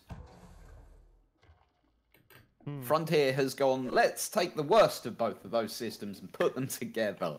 No, DJ, what Frontier has done here is, okay, so we're gonna open a history book, take a look at the games from 2000 and 2000 probably, yeah, and make a guild system like in one of those games.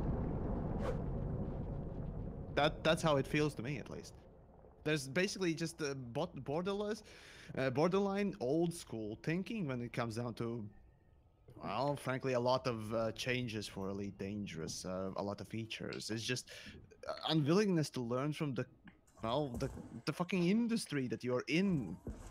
There are good practices already established, but no, we're gonna make our own because we either lack the young blood to actually suggest that, or old blood is basically not willing to change or just don't really care. I don't know. That does feel like that to me. So there was actually a point that downtoearthastronomy made there. In time it might change. Yeah, you might be right. The problem is that Exigius also did make this point, and I'm going to repeat him pretty much point for point, that squadrons may go the way of not the dodo, but the way of multi-crew. Because it's not being used, they're literally just not going to bother changing it because there's no interest in it. And because there's no interest, what's the point in changing it? Like, in all honesty, has anyone found a use for a squadron yet?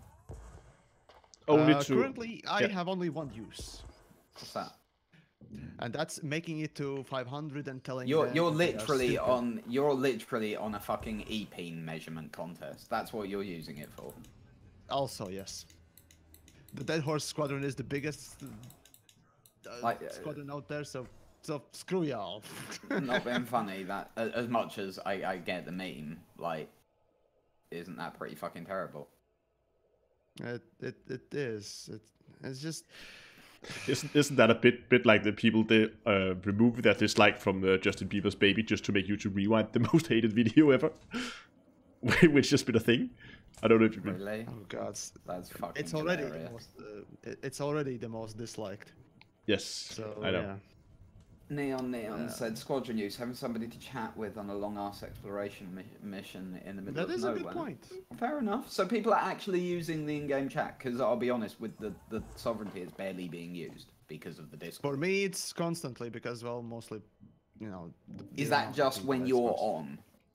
No. It's it is actually people are using it to talk to each other. That's cool. If that is actually happening, colour me surprised, and that's cool. These are the rando people, that people that don't usually join any sort of a outfit or whatnot else, that have this mentality, just like I had before.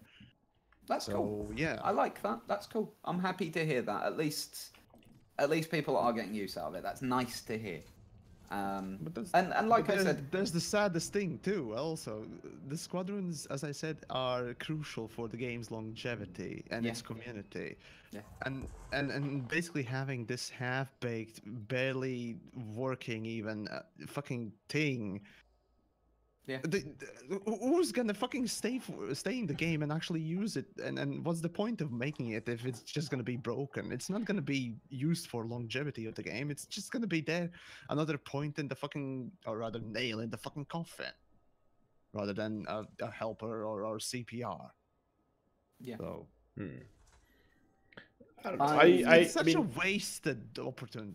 Again, my biggest issue. it depends a lot what they're doing with it. I mean, if they're leaving it, if they're doing what they did with multi-crew and just say, okay, nobody uses it, abandon ship, let's go and do something else. People clearly don't want squadrons. Then yes, it is a wasted feature. But I could see that they could do something with it. Do we really believe that's Frontier's point of view on multi-crew? Okay, if you go by what the official statement is, I think they say multi-crew works fine. There's no problem. No, they don't say that. And that's in a all good honesty, joke, that's have a people good done testing on multi-crew since this dropped live? How is multi-crew in Yes, I had 2 guys from my community go out and do multi-crew mining yesterday, just because he wanted to. There was one guy who logged on. He wanted to see what it looks like when an asteroid exploded. Yeah. So he joined multi-crew, and the asteroid couldn't explode. So I think they managed to get something to blow up at the end, but there was some issues there with stuff not working. But how about, because the interesting thing that I've heard a few times is that people are managing to, like, the biggest issue before was the fact that every time you jumped from system to system, you lost your multi-crew. Yeah. You get put into the wrong seat, or stuff you're trying to shoot at disappears. Apparently that's not an issue anymore. Okay, I have to see that before I believe it. Did they even mention multi-crew with a word in the patch note? I may... Well, I do know that when I asked when we were there about this, they basically... It was the one time when I was given kind of a politician answer, and they were like, we're not going to talk about individual bugs, but there are a lot of bug fixes in this patch. Okay, I'll happily go out and give it another go. I'm literally going to test this evening. I'm going to... I'm going to be doing a load of jumping this evening. Like, literally, jump, scoop, honk, jumping. So I'm going to invite someone to come and sit in with me. Pointless right now when you jump, isn't it? No, it's not. You earn quite a bit of cash out of doing a honk. Okay. No harm in it whatsoever. Well, the sound effect is although good, yes. Glaucops has said tried multi-crew DSS, counted each probe as 3 probes towards the efficiency target. Oof. What? It counted each probe towards 3 probes as 3 towards the efficiency target. Oh, wonderful. And he had how many players on board? 2? I assume so. Yeah, so 1 per player. Oof. Oops. But that's the sort of thing that can be fixed. It's that sort of shit I'm less bothered about than the actual base stability. If base stability is working, then everything else can be fixed on top of it. If base stability doesn't work, the feature's never going to get anywhere. Have they fixed the fact that SRVs or any ships, I think SRVs in particular, take more damage when you are many people in the same instance? Pass. Okay. I haven't been able to test that either. But yeah, it's interesting. But like I say, for me, if they never make it so that you can be in multiple squadrons, then nah. I don't know. I don't feel like that's a. I mean, I would rather than adding the ability to join multiple squadrons, I would rather see them making squadrons more useful, so that being in just one squadron would be more than enough. If that makes sense. Yes. Just because you're in a squadron, I mean, if someone joins one of my squadrons or Yamik's squadrons, it doesn't mean that now they are bound to fly with that group of players and that group of players only. No, but you are all not the allowed. useful things that do exist, and any useful things that get added, and that's the thing. Every useful thing they add makes this worse. Yeah. Why? Because well, so as a great example, yeah. Take somebody who is a member of Cannon, the Fuel Rats, and let's use Privateers Alliance as our examples, right? Okay. So that, you know, this is completely non-personal and that sort of thing, right? So there's Cannon, Fuel Rats, and the Privateers Alliance. So immediately that person has to choose which one of 3 groups of friendship, like 3 friendship groups essentially, that he's going to tie himself, he or she will tie themselves to in game, right? Yeah. Then Frontier add more useful features, and all of a sudden, I don't know, Canon make better. They choose PA, yeah, but then Canon make use of this new feature really, really well, and their squadron's really worth joining because they're really using this feature well, right? So what, you then leave your friends in PA for Canon because Okay, so I get you. So you're basically saying, let's say that they add some feature that you can only do if you're in that squadron. well, That could be like building a squadron-specific fleet carrier or something like that, and you want to help multiple squadron communities. bookmarks? like squadron bookmarks, yeah, right. Yeah. Okay. Yeah. Okay. I can see your point then. I can see your point. That's fair enough.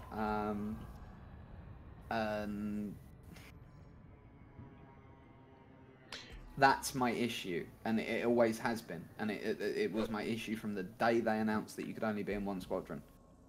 Yeah, it hurts groups, and the funny thing is, it actually hurts. What we're seeing is that it hurts larger groups more than it hurts smaller ones. Of course. Yeah, because the larger groups are the ones where, like you know, and I speak from you know, our perspective on this one. As a larger group, we're very keen on the fact that, yeah, you go and join whatever other groups you want. We don't care. We're not going to say you can only be part of our group. That's very much not part of our ethos, yeah? Mm-hmm. And so we even have members of our leadership who run other groups. I've got no problem with that. That's all cool. But do you think that person is going to join the Sovereignty Squadron? I got it now. Because if people want to be in more squadrons, they need to buy more accounts. Right? No, I don't know. And so they can't see all the stuff we're doing with the squadron because they have their own squadron, which is more important to them. And I get that, yeah, completely. But it also cuts them out of something that's also quite important to them. Which means that we then continue to concentrate on Discord and our own internal BGS spreadsheets and whatnot as our method of communication. Mm.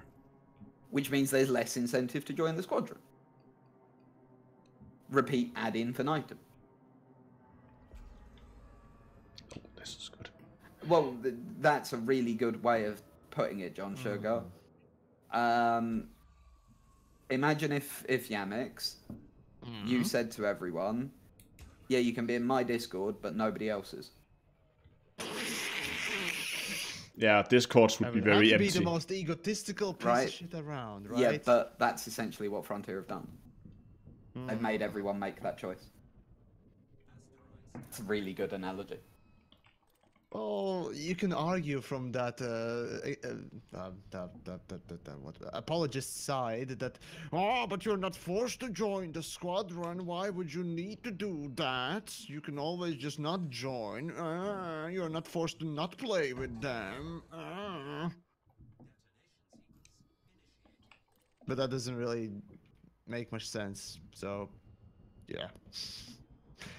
I don't know. Right.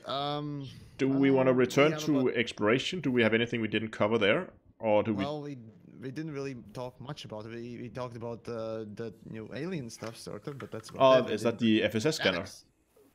Yes. So this yes. is technically my sort of the segment, I suppose, that I chose aside from the ships that I get pushed onto or chose. Well, whatever the case is. Right. So exploration. In my mind, this is the best sort of. Oh wait, no. Which was the best change? Exploration or... Well, okay. If I really want to segment this thing, then Probulator 9000 and whatnot else is the best change for the game in this update, for me. There's absolutely nothing wrong nothing bad I can say about the probing mechanic, the mapping mechanic, the detailed surface scanner. I absolutely love it, and probing Uranus is the thing that I love. Right, now that soundbite is out there, moving on to the basically just the whole exploration as a thing. The issues with the exploration is that well, yeah, everything is great. Everything is great, but right, and here comes the buts. The key mapping, default key mapping is horrible and, well, really non-existent, to be frank. So I can't really say anymore that Frontier actually puts in work to do a good keyboard and mouse key mapping, which is horrible, because that was one of the things that one of the two things that I really loved about Elite Dangerous, but here we are. So the normal exploration, when it comes down to, you know, the honking, jumping, and scanning stars, that thing hasn't changed too much. It's the same thing. You can do the same things and so on and so forth. The difference is that now you can just go out there and not get your ass next to the planets and actually just pure and simple scan it from wherever you jumped into the system, if you have a direct sight to that particular body. So in that regard, Road to Riches actually becomes more lucrative, and I have tested it. So Road to Riches, it becomes more lucrative by about approximately 50%, which is nice. So currently you can earn around 18, 19 million an hour with Road to Riches, which is absolutely wonderful. And that's where Road to Riches should stay. It's good pay for basically the least threatful and least effortless effortful or cumbersome gameplay, I suppose, in the game. So in that regard, good pay, I accept it. It's nice. Everything is just nice. Where the problems start is as Turgeon goes on with the fact that you can't just jump into the system and do the honk and look at the general look of the planet and decide whether or not it's worth going to it. You need to kind of scan it and then make sure that you got the perception of what it is and so on and so forth. And in that regard, as a video maker, he and me, we agree on that. But I honestly, I much rather sacrifice that ability to basically the just quality of or just the gameplay that has been given to the exploration in general. Now you don't need to just sit there in the fucking Super Cruise traveling to some place just to scan it for munies or whatever other reason you have. You can just jump in, scan it, and have a relatively interactive time discovering things. I like that. And if you decide to go onto something, well, there is always, the probulator, so you can, pick up the lube and pick up the glove and go in deep, elbow deep into that thing. So it's wonderful. I like that quite a bit, and yeah, as I said, probing is nice.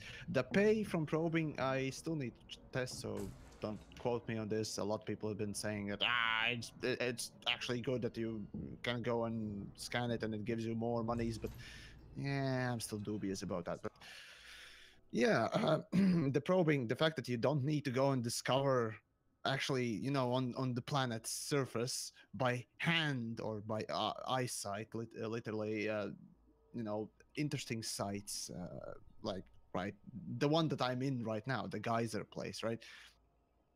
It's a complete game changer for exploration and just the tourism, if you will. So I love it in almost all the little aspects as well. So there's very little I can say bad about exploration, aside from the key mapping and a few other little nitpicks here and there. And I guess that's about it on the exploration. I don't know, DJ, Astro? I overall actually like the new exploration systems as well. And there's one thing that as soon as I saw the whole tuning thing, like that spectra thingy, there's one thing that blatantly obvious to me that is missing, and it's so obvious that I began writing my own program for it, is when I look at that spectrum graph, I know that okay, so Earth likes at a specific range and water worlds at a specific range, and I can tune in and I can then see on the small label in the corner where that is. And the first thing I did when I noticed that was I began looking at the letters underneath, or is it above? I can't remember. There was some text right close saying, okay, so if it's around the A, then it's an Earth-like or something like that. Oh, I see. You see where I'm going? Why? I mean, if that information is already available to us, why is it not shown on the spectrogram? the first thing I did when I noticed that was I fired up C# and I began writing a small program that basically overlays a small colored graph on that part of the UI that shows you which planets are where on that spectra. I don't get why so that's my really only complaint. It is really nitpicky, I know. It's just a small thing, but it just feels weird that I have to go and scroll through and see, oh, is that on the right side of the A or not? To be a... It's definitely something that needs to be included, indeed, because well, at one point when I was doing a Road to Riches, you know, basically I still have the pieces of paper that I stuck onto fucking screen just so I remember which ones that I, you know, need to scan are in that specific range, right? And you know, if you actually need to start doing that, you have to question whether or not it's done by the gameplay reasoning, and if so, then if it's really necessary to be, you know, sort of covered up or not even told to the player. Do you think that that's going to be the case long term? Like that you'll need to... Yes, I highly doubt they will change. No. Do you think that you'll learn it over time, though? Because, like, if you looked at the system map when you first jumped into game, yeah? Like, because that's what you're comparing it to, right? Being able to tell at a glance on the system map. When you first did that, you didn't know what planet was what. You couldn't tell a high metal content from a rocky planet, from a water world, from an Earth-like. Yeah? And you had to develop the skill of telling those things apart. It's no different to learning the little wiggly thing down the bottom. But still, is it really that hard for them to put in a little bit of text? Oh, what? Do you mean like on the right-hand side where it tells you... No. What I wanted was something that overlays on the actual, like, the actual small squiggly thing. It's just to the right of it. Yeah, wait, but okay. I open up my FSS scanner. I see a little squiggly thing, and I wonder, just to the right-hand side of that, it says... Yes, but then I have to tune to that thing first. If that tuning is in some default position or where I left it last, I can't remember where it starts. But let's say I was scanning for anomalies, so it was all the way over to the left. And I see this small squiggly thing, and I'm like, is that an Earth-like, or is that way just a little bit too far over? So that's a right. Okay, so I see what you mean. So this is where my control scheme has created a difference of opinion, essentially. Because for me, this is a non-issue, because it is where I left it. Because mine is on a dial thing on my essentially a mini throttle on my joystick. Yeah, and so when I go back in, it's where I left it. Right, so it doesn't reset. So for me, no, that's not a problem. But okay, so you're scanning high metal content. That would be fucking annoying. Yeah, but so you're probing high metal content worlds, and then you want to go... still be on the high metal content. Yeah, and then suddenly, oh, is that an Earth-like over there? Let me just fiddle with my dials here and figure that out. I mean, it's already done the Fourier transformation. It should just be able to, I don't know. I have to admit, I quite like especially because it is quite a tactile thing for me, where I've got the little mini throttle thing, and I like that. It feels, it's one of the bits where I feel like I'm controlling a spaceship properly. Okay, well, do we have time for very last, or do we want to save that for... Oh, yeah, we exactly have like 5 minutes or so for the last one, so... Okay, because I'm running out of fuel. Thargoids and alien stuff. There was new stuff added? Question mark? I suppose, so he says while he's looking at one of the... He says while he's looking at one of the new alien life forms spinning around on his screen. Idiot. There we go. So the Thargoid incursions, have we actually seen the effect of them yet? In-game, like not beta. We haven't. No. That would be way. I think it was like a week before where you would see those. With the Thargoid incursion, there would be two steps, right? First, they would have like a they would begin to show up in the system, and if you didn't do anything about it, then they would go into full-on incursion. So I think it will. Oh yes, right. At least in a week, we should begin to see something show up. So that's difficult to comment on. It'll be more something to comment on next week, realistically. Yeah. But okay, there's one thing that you can comment on then. That is the whole balancing of it. I haven't seen any like solid solid indications where that's going to be. Are these incursions going to be something that that's going to happen, like, is there 20 systems on the incursion at the same time? Or are there 2 systems on the incursion at the same time? And how many players do it realistically need to prevent an incursion? Can this be done? How long does it take? Talk about this stuff. I kind of remember. They said that for every week that incursion state is in the system, one new starport gets damaged. That was one. But that's after the incursion started. Was that yeah, the incursions I think stayed up until they get resolved, as far as I remember. They were saying. So I'm hoping that we're completely overwhelmed. I hope that we get completely fucking overwhelmed and there is nothing we can do and the bubble gets burned. Oh, DJ, that's never gonna happen. That'll come in about 5 years, probably, because that's how many weeks it probably will take. My only complaint is, where's my Molotov? A burning bubble will never happen, I think, for one reason, and that is there is still a large part of the player base that really do not care for Thargoid stuff. And I don't think Frontier would shove that down their throat like that. I don't think they would do that. To Colonia. Give them. That depends on how you play it. So you're basically telling half.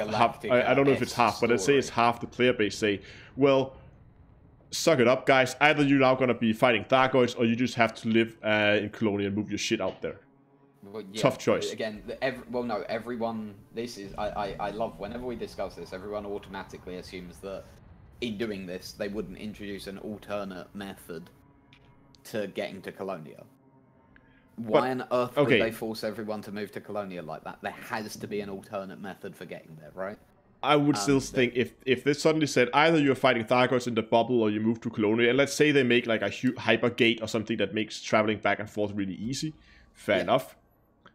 But still, that means moving all my ships out there. Can I move them through the gate so I don't have to pay like a trillion credit to get my ships moved out there? Assume that basically they make getting out there easy. So they basically take Colonia and they attach it just like Maya right on the side of the bubble. So, right. So you just take their... Essentially what they've done is they've made it so that Colonia is the bubble. Question, why don't they then have a Thargoid incursion in... okay, lore maybe it doesn't make sense, but why not just make it... Because in lore, they've already explained that the Thargoids prepare an area for invasion with barnacles thousands of years before they go there. There are no barnacles near Colonia. QED, it is safe.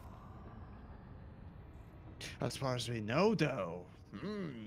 yes. Right, DJ? Before somebody now finds barnacles dotted around the Colonia region. Or until we get the Galnet post saying, aha, the Thargoids realized that people were onto them with the barnacles, so now they changed tactics, and they're now invading Colonia.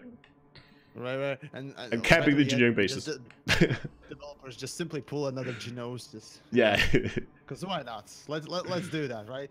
But no, seriously, fun. I love the idea of Elite having its Battlestar Galactica moment where Convoy has to make its way out to Colonia and is being hounded by the Thargoids and then you use Colonia as a place where we build up the strength to fight back and take the bubble back. And meanwhile, those players that want a really, hardcore elite experience can exist in holdout areas in the bubble and act as guerrillas carrying out a war against the Thargoids, slowing them down. None of that sounds awfully awesome at all, does it?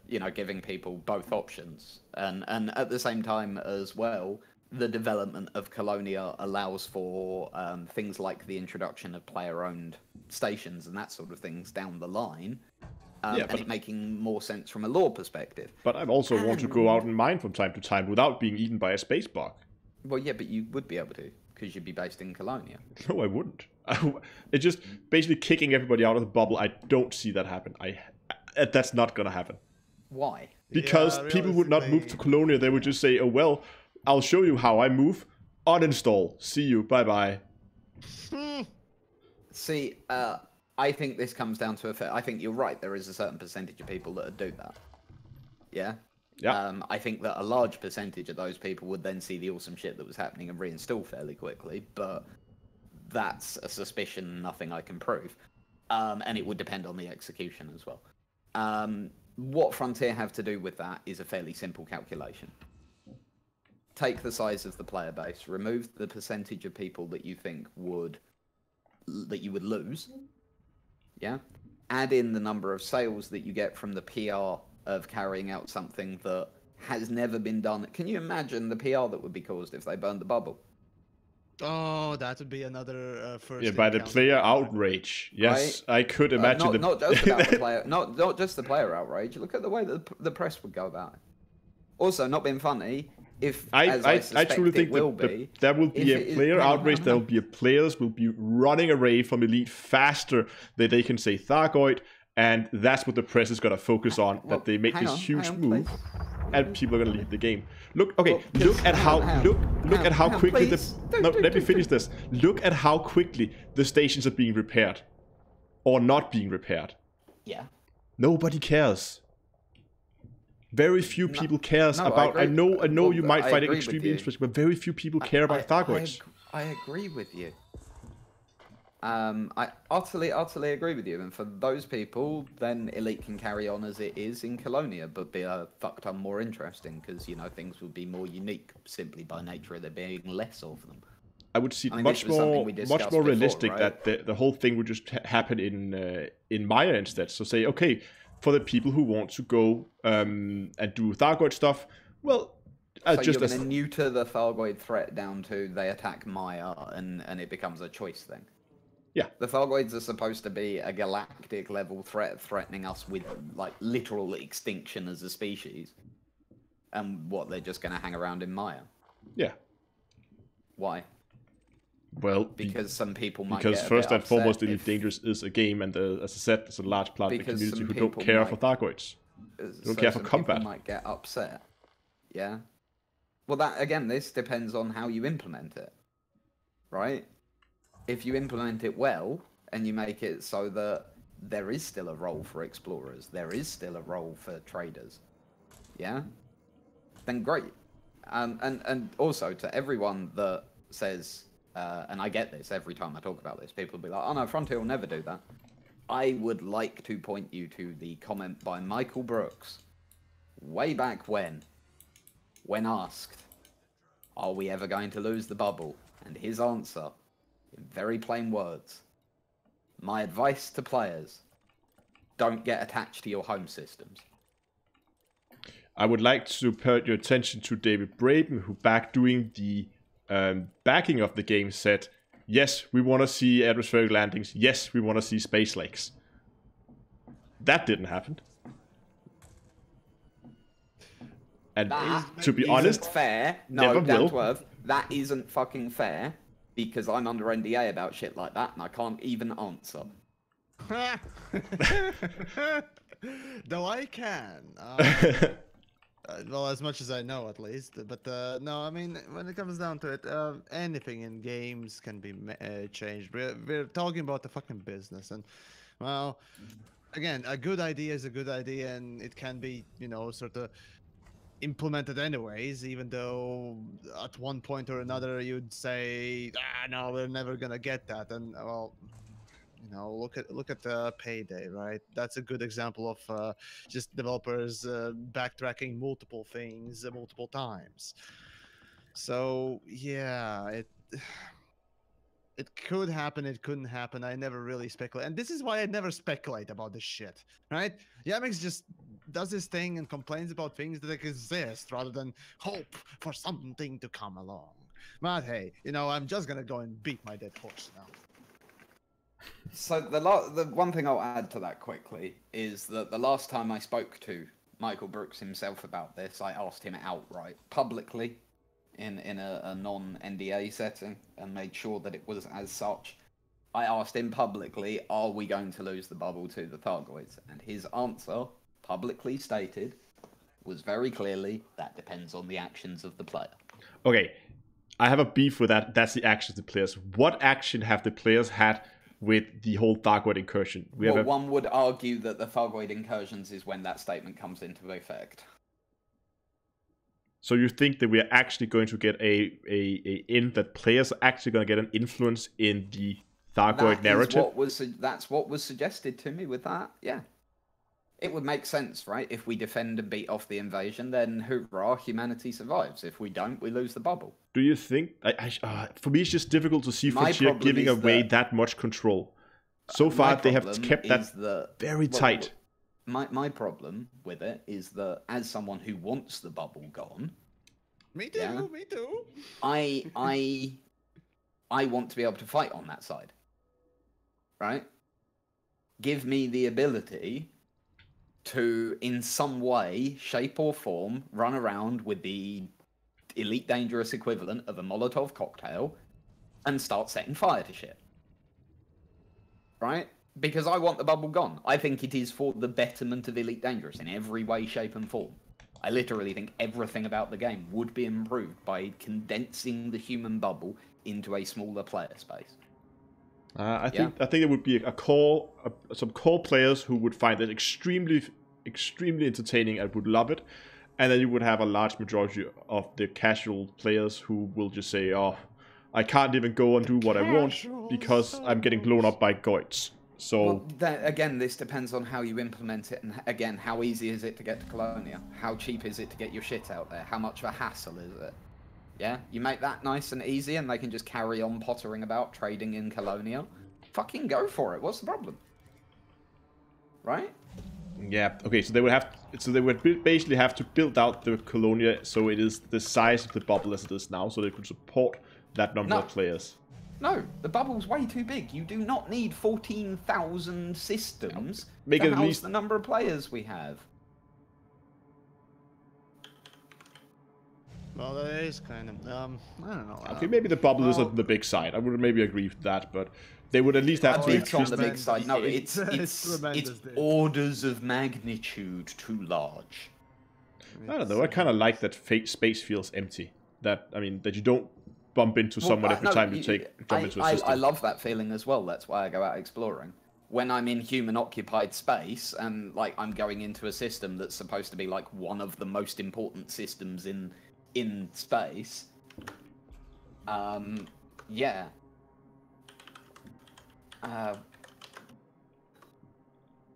don't know. I just really I have a hard time seeing Frontier completely just burning the bubble and forcing everybody to move out there. What about all the BGS people who have been working on BGS?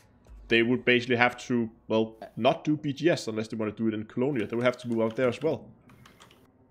So they would take one aspect of the game and dedicate the bubble solely to that aspect, and then say everybody else can go and play in the small backyard over there. Well, I don't yeah, know. where all of a sudden BGS actually has meanings.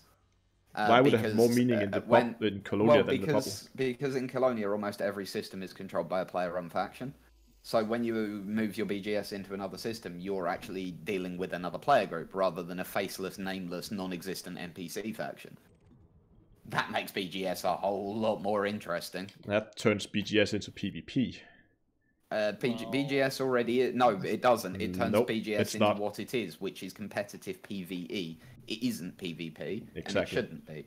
It's But competitive it would be. PvE. No, it wouldn't. It'd be competitive PvE. It's no fucking different. No, Player groups do that already. There are already many instances where player group factions bump into each other. Yeah, that happens.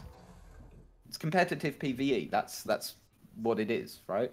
Yes, you can include PvEP elements in it, but in reality, those PvP elements have very little impact on the overall BGS. BGS is controlled by PvE actions, not PvP. Yeah, but okay, so PvE. So the part I like about BGS, that is the micromanagement. That is sitting, looking at the system, saying, okay, so this is that state, this is moving into this state, so now we need to go and do this and this and that. That's the part I enjoy. If for a player or for a BGS player like me, that would be almost unfeasible because I would have to spend so much time running around trying to prevent other people from moving into my system. Well, yeah, you would actually have to fight to control your system or build up diplomatic alliances. Again, this makes the game deeper and more interesting. For some, yeah.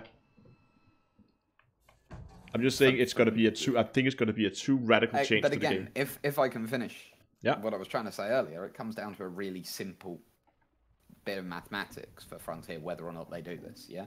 You take the number of active players, you subtract the percentage you expect to lose because you will lose a certain number of players. Yeah. You add the number of sales that you're going to get from doing it because, my good God, the amount of people who would immediately be interested in Elite Dangerous if they carried that out right, and the whole idea of Battlestar Galactica going on and humanity fighting for their very existence. Yeah, that is going to cause news and it will attract people. Yeah, you then do your natural, like, you take the figures you already have based on those number of sales. How many of those sales convert into long-term players? Yeah. Yeah. If the number you come out with at the end of that is that you've got more long-term players, Then the ones you would lose from doing a move like that. yeah. Like, if at the end of that you have got more long-term players than you started with by a significant margin, then it's worth doing. But I guess that's where we disagree. Yeah. That I don't think that's the case. I don't think you would end up with a larger player base of active players after a move like that than you would. Really? Well, Yeah. okay. Well, realistically speaking. But yeah, I think that right, went way out of attention. But that's where we disagree. That is whether that is going to be it. It's a really interesting. I mean, Jesus, we could do an entire roundtable on this one. Like, It feels like we could. The positives Well, and you can negatives always of it. Though my cynical self will just look at the game and think, okay, so Frontier in the past have caved to the pressure multiple times, and I'm thinking to myself, it'd be nice to have the bubble burn, and I'm like, DJ, yes, it definitely would be a better move, in my opinion. But when I actually start to examine as to, what could potentially happen and what has happened with multiple companies and multiple games in the past in my, relatively semi-extensive, non-extensive, whatever history of gaming, what else. Most decisions, most conclusions of something like this sort of a Targoid incursion ends up in mediocrity, in something in between the two extremes. And well, one extreme would be that the humans actually push them back without giving them any ground, or B, they completely lose, and well, the result will be somewhere in between, and most likely, well, we're gonna probably lose maybe half a bubble, maybe not. We'll see, but that's what I expect. But the move, might happen, might not happen. That might be just partial, But yeah, who knows? But It'll be interesting to sort of see my whatever expectation, really. happens. That's about it. That's about it. My whole chat's Anyway. just shouting, "Remember Genosis or Gnosis." Oh God! Lol. Don't Yeah. remind me. Good, best intentions and all that. Right. Well, look, we're Yes. a quarter of an hour over, so we should probably call it quits here. Yeah, Oh, pretty much. So we got so- anything else? No. I think we're at the end of the Okay, list. well in that case, might as well DJ take us out since DJ opened this thing, right? I'll act as host again. So, ladies and gentlemen, thank you very much for joining us this evening for the Creators Roundtable with Down to Earth Astronomy, Yamix, and myself, idiot in a spaceship, DJ. It's been a proper pleasure. It really has.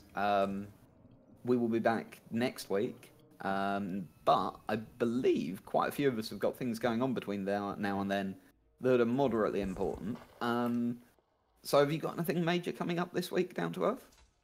I have a few video launches that I've been really looking forward to. I'll not spoil them yet. I hope people will tune in and watch when they come out. Awesome. And Yamix? One rather special video is coming for the weekend, that's for sure. As for everything else, well, yeah, lots of projects, lots of things to do, and fuck me, there's basically no time to make it all. Yeah, right. That aside, the final thought that I'll leave everyone with is: do not pre-order. Wink, wink. And I have the charity stream with Frontier happening on Monday. So we're going to be taking part in Frontier Development's charity stream for Special Effect on Monday. So that's my big thing for the week. So, with that, gentlemen, I suspect you're both going to be carrying on with your streams. So Yeah. I A will little bid you bit. adieu. Have a lovely evening, everybody. And if you're in my stream, I'll be carrying on. If you're in Down to Earth or Yamik stream, good evening and thank you for joining us. We'll see you all soon. Have a Bye-bye. lovely evening, guys. Bye bye. See you later. Bye-bye. Okay, so we are out of the call now. Let me just quickly here get that thing muted. There we go. There we go. Okay. Oh, I'm getting a YouTube chat back here. Okay, that was got very interesting there at the end. And thank you for you guys in chat. Yes, I know my fuel is low. I had checked there's a station system. I should be able to go and get that sorted out there. Just need to make sure that I have... Nope, they should all be done.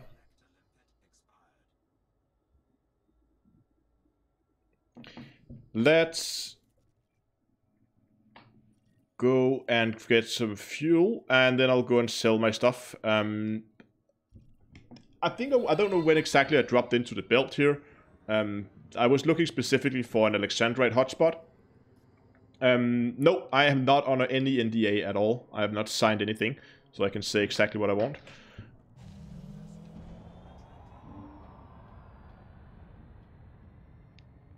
But let's go, and yes, yeah, Commander Revco, I will definitely link the build here. I should say, I mean, I am planning to do a proper build guide on this ship. No, I don't know anything that that is not already public. I don't have any special access to news inside Frontier or anything like that. All I know is the stuff they post on the forum, the stuff they post on other social media, the stuff that goes out in the newsletter. So I don't have any other sources of information than you guys have as well. What do I have? What is still up? Is it my... Oh, my hard part. There we go.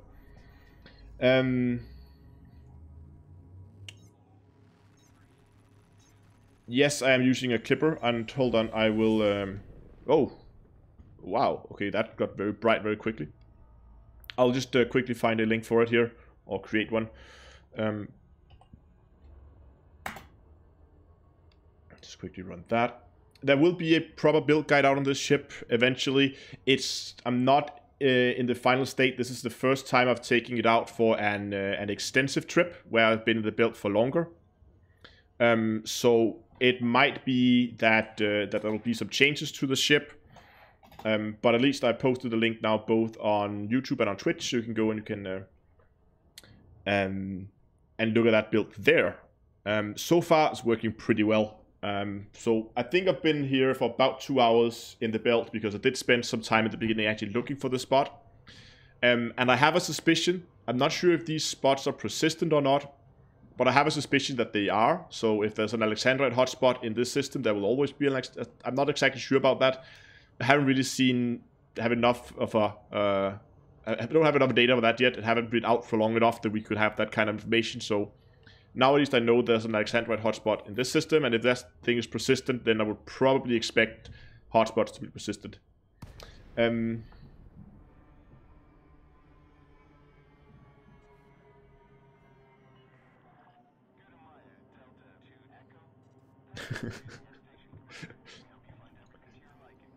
No, it's always fun when we have DJ on. As you probably noticed, I mean, he has his points of view, and not all of us agree with all his points of view, and that often can lead to some very interesting discussions. But I mean, at the end of the day, it's all in good fun, and I think it was a good discussion. I actually enjoyed it.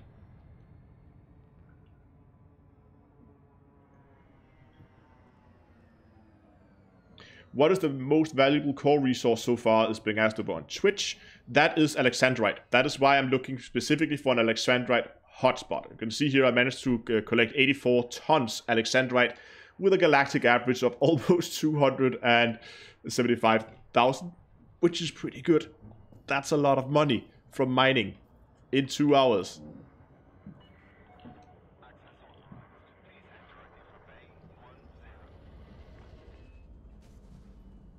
Yeah. Reckless flying. Blah, blah, blah. Where is it? There it is. A free Conda skin. I guess you're talking about the one from the mailing list. Oh yeah, Yamix is right. They did change the stations. A lot more towers and ads in here now.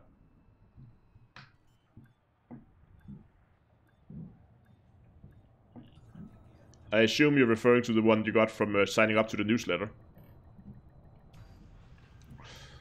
I'm just gonna quickly check the prices here. What are you enjoying in Chapter 4? Mining.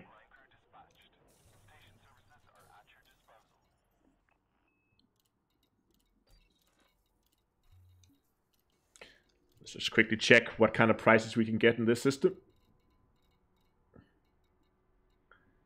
Okay, that's not too bad. Hold on.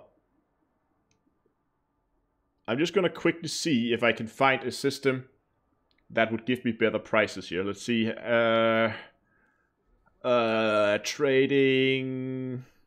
Find commodity. I want to sell. Oh, EDDB has not added Alexandrite yet, so with no data on that from EDDB at least.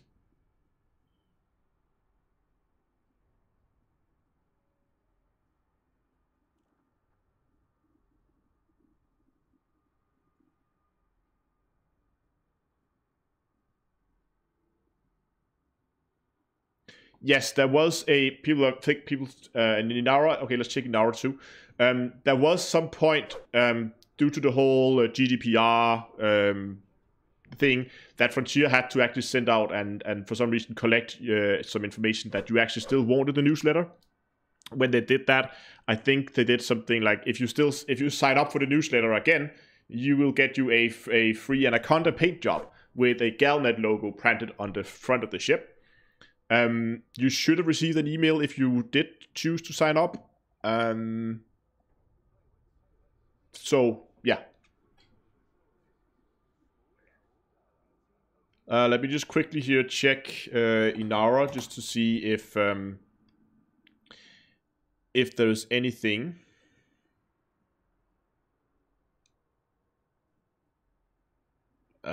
Oh my god, I haven't used the trade tool in Inara for a very long time. Commodities. They do have Alexandrite here. Sell.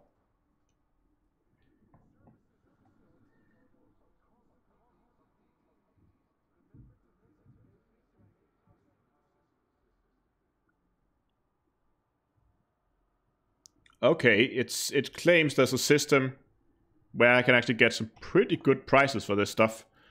Let's see.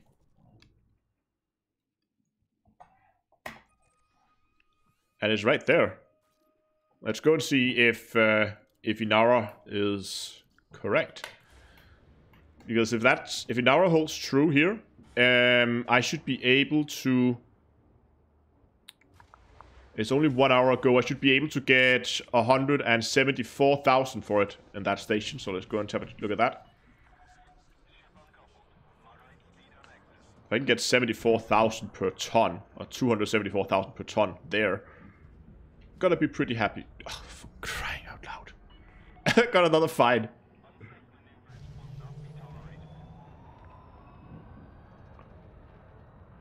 Can you still get a free Anaconda skin if you don't have an Anaconda yet? Yes, you can. It will still be assigned to your account.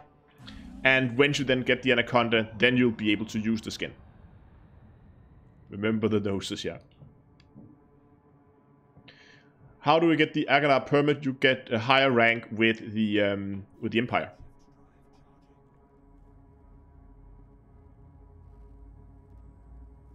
I did pay my bounty, but I got another one on my way out. It wasn't a bounty, it was a fine for reckless flying. Because I speeded too close to another ship.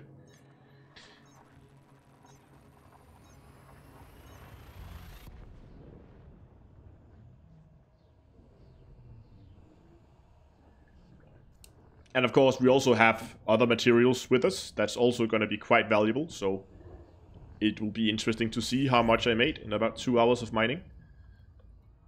If I can make 40 million in those 2 hours, I'm pretty happy. But that is a tall order.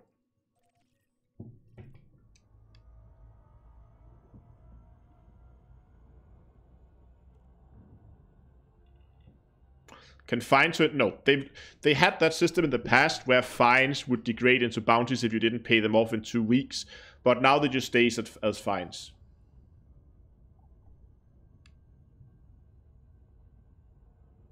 Yeah, exactly. Monocyte is a good paying one as well, but it's still, I mean, I think I had a little bit of monocyte here. But as you can see, Alexandrite, that's lovely.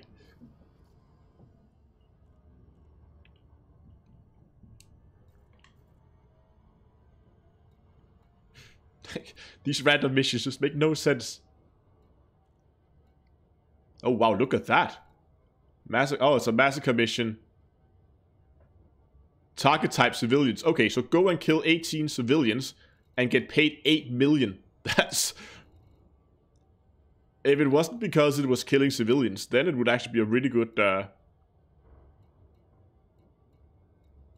Huh. Look at that. Rescue mission. Find 9 occupied escape pods. Get paid... nothing. Okay.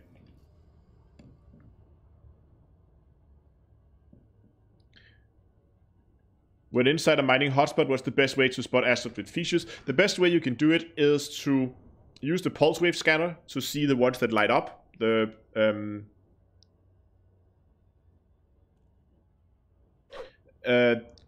one that lights up have a higher chance, and then there's only one asteroid model per asteroid field type. So for rocky, there's a specific asteroid, like the way it's shaped and the craters on it. And for metal rich is another shape, and for metallic is another shape, and for icy is another shape. But there's only one shape for a given type of asteroid belt or planet ring. And that means as soon as you learn the shape of it, then you can just, as soon as you see something light up, if it has that shape, then you know you're good to go. And if you watched the stream and you paid attention to the mining I did, you would notice in the beginning when I started out, I would scan a lot more different types of asteroid until I kind of homed in on the asteroids that I think it was, and as soon as I kind of began to learn to recognize the shape again, then I scanned fewer and fewer asteroids, and I got a better hit rate. Oh god, good luck with that.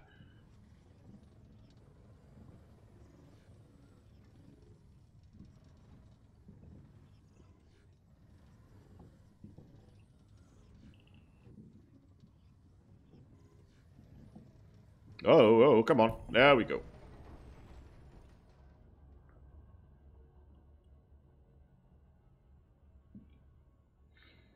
Yeah, there's also posted on Twitch here that the code you get for the Anaconda paint job is not bound to your account. You can use it on whatever account. It's basically just a code you redeem. So you can redeem it on whatever account you want. Mining lasers, mining lances? No, not necessarily. I mean, this is core hunting is one way of mining. You can still mine it the old-fashioned. It's definitely not as profitable. But if you enjoy that type of more slow-paced mining methods, then you can definitely do that.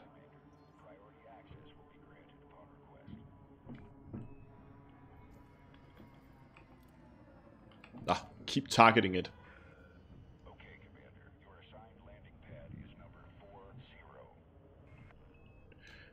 People asking about systems to grind Empire rank. A lot of the stuff has changed in the patch launched here on Tuesday. I haven't really been able to look too much into it as of yet. So the exact good spots for rank, I don't know yet, but it is definitely something that I'll be looking into. As I also said before, I have a really long backlog of videos I want to use for covering this. That might very well also make it onto the list at some point. But at the moment, yeah, people are suggesting some of the systems that worked in the... okay, we have someone who says here that Nagalin still works, so that's a possible lead there.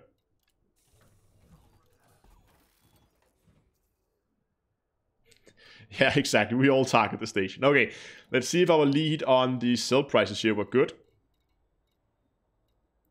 Yeah, okay, they dropped a little bit, but I mean, we're still above galactic average, so I'll take it. We're also on the other materials. Yep, and yep. Okay, let me just quickly get a pen here and a post-it note, and I'll write down how much credit I have. I have 4,134,000,000. And we'll see how much credit we make after we sell this. Look at this, look at this. This is gonna be good.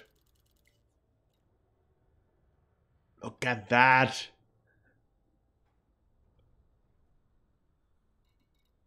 23 million.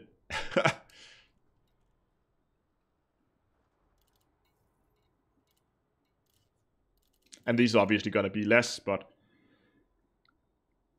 6 million there. So we are about 30 million in. Now we get to 33-ish, I guess. So if I subtract that, that's 30. Yeah, 33 million. 33 million in 2 hours. That's not bad. That's not bad. People asking about the system. Here it is. It USA USZAA. So again, if we assume I was there for just 2 hours, I did spend some time finding the build to start with. And assuming that they're, I mean, if they're not persistent, then you would have to spend the time going around to find it. But still, we're making, let's say, 15 mil per hour doing that run. And at the beginning of the run, at the beginning of the run, I didn't know which kind of asteroids to look for. I didn't have a good understanding of what they looked like. So that I was definitely mining faster at the end. Yeah. I mean, this I never expected this to be able to compete with passenger missions. That was never the intention that it would compete with passenger missions. But I mean, up from where it was before, where mining would, in a cutter, very expensive ship, would still cost, or still make you, what, 2, 3, maybe 4 million per hour if you were really good. You could get to 4. And now we're looking at 15 in a clipper. Yes, thank you, please.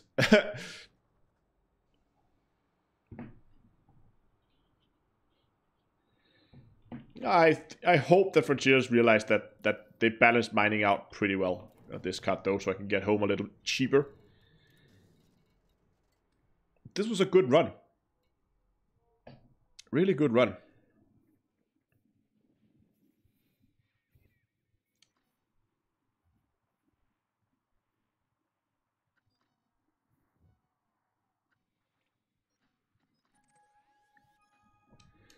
You know what? I'll bookmark this as Alex hotspot. There we go. So I can find it next time.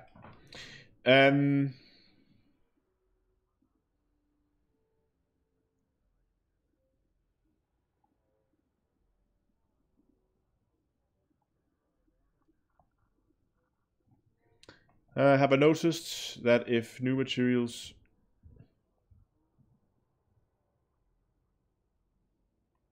What? Have I noticed if the new materials are more rare one versus the others compared? Oh, okay, so if one material is more rare than... no, it seems to be tied into the type of ring that you're in. For instance, if I go into a metallic ring, I seem to find a lot of monazite. If I go into rocky rings, I seem to find a lot of alexandrite. And I would also expect that if you go into a specific hotspot, that has something to do with it. I mean, I was specifically dropped into an alexandrite hotspot, and I'm pretty sure that would have something to do with it.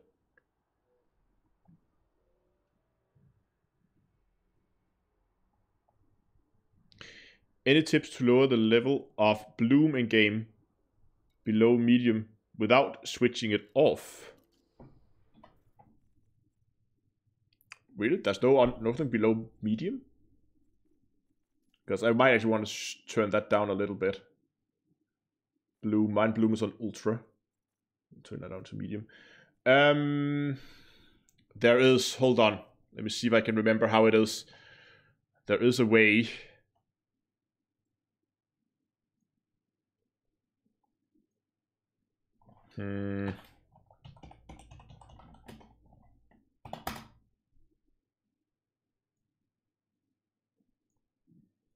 Local...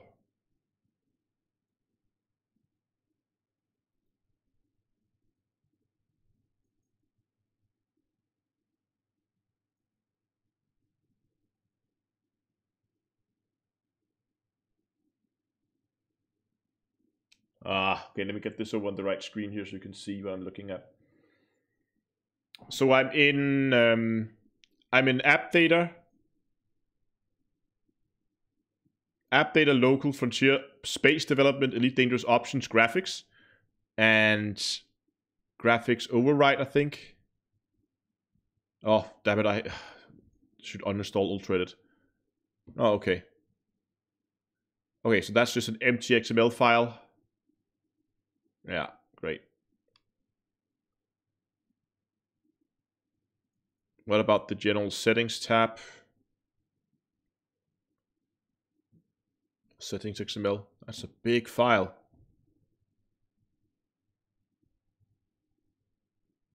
There's something you can do where you can go into some of these files. This is definitely not it. Or is it? No. This is not it either. I don't think this is the right place though. Display settings.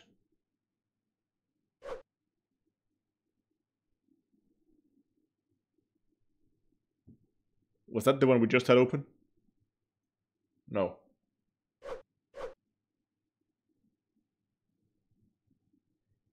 Options. Wonder where it was then.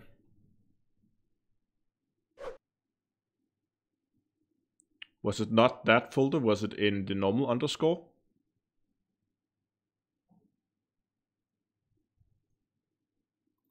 Well, there's some user configs for the two exe files that I have. Was it not in local? Was it in roaming?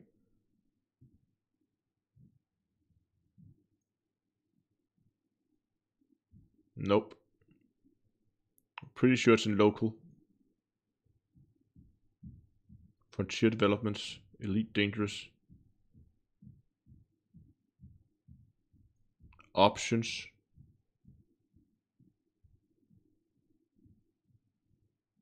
Development. Player. Okay, I don't know.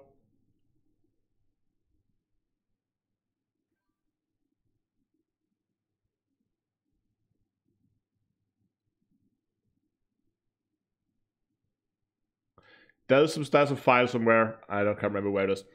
Anyway, I have lots of messages on. Okay, I have to look at Discord a bit. I have one other thing though that I let's just get back into Elite here. One other thing that I want to quickly go over here. Let me just give me a chance here to get this thing open. Boom, there we go. Go to the dashboard because Logitech has reached out to me and they asked if I wanted to help them give away free stuff, and of course I said yes, I would love to help you give away free stuff. So I'm actually every single week for the rest of the year, that means this week and the next 3 weeks as well, starting every Monday, so every Monday the rest of the year and a week forward, I'm giving away a mouse from various mice from Frontier. This week I'm giving away a Logitech G305, and then I have better and better quality mice, or higher end mice as we move further along. And I'm giving these away one each week. And I'll just quickly post the links here both on YouTube and on Twitch, so you guys get a chance to go in and sign up for that giveaway if you want a chance to win. Winners will be announced in Hello Dave on Monday, where the next link for the next week will also be posted. So if you don't win this week, you can just tune in to Hello Dave on Monday and you can get the link for the next one. I should say that when you sign up, that if you are lucky and you win, I will contact you via email. You have 48 hours to reply. And yes, then I will contact you because I need to have various information like your name, shipping address, and stuff like that, which I will then have to send to Logitech so they can ship the product to you. But that's all detailed. There should be that information should also be listed in the link if you go there. But you can go there and you can sign up for the giveaway if you want a chance to win, and then tune in for Hello Dave on Monday to see if you won, or just keep a close eye on your mailbox. Yes. I think that's pretty much it. I think I want to call it here today. I have a few other things I need to do today. What time is it? It's not that late yet. do some recordings. But I'll definitely be hanging out over on Discord for a bit here after the stream. So you're more than welcome to come over and say hi. Let me know what you thought of the stream, what you thought of the roundtable. I'll be over on Discord. There's a link below the stream, both on Twitch and on YouTube. So I hope I will see you guys over there. And if you enjoyed today's stream, remember to give it a like. If you're on Twitch, go down and hit the follow button. If you are on YouTube, here we go and subscribe to the channel. And until next time, I will see you guys in space.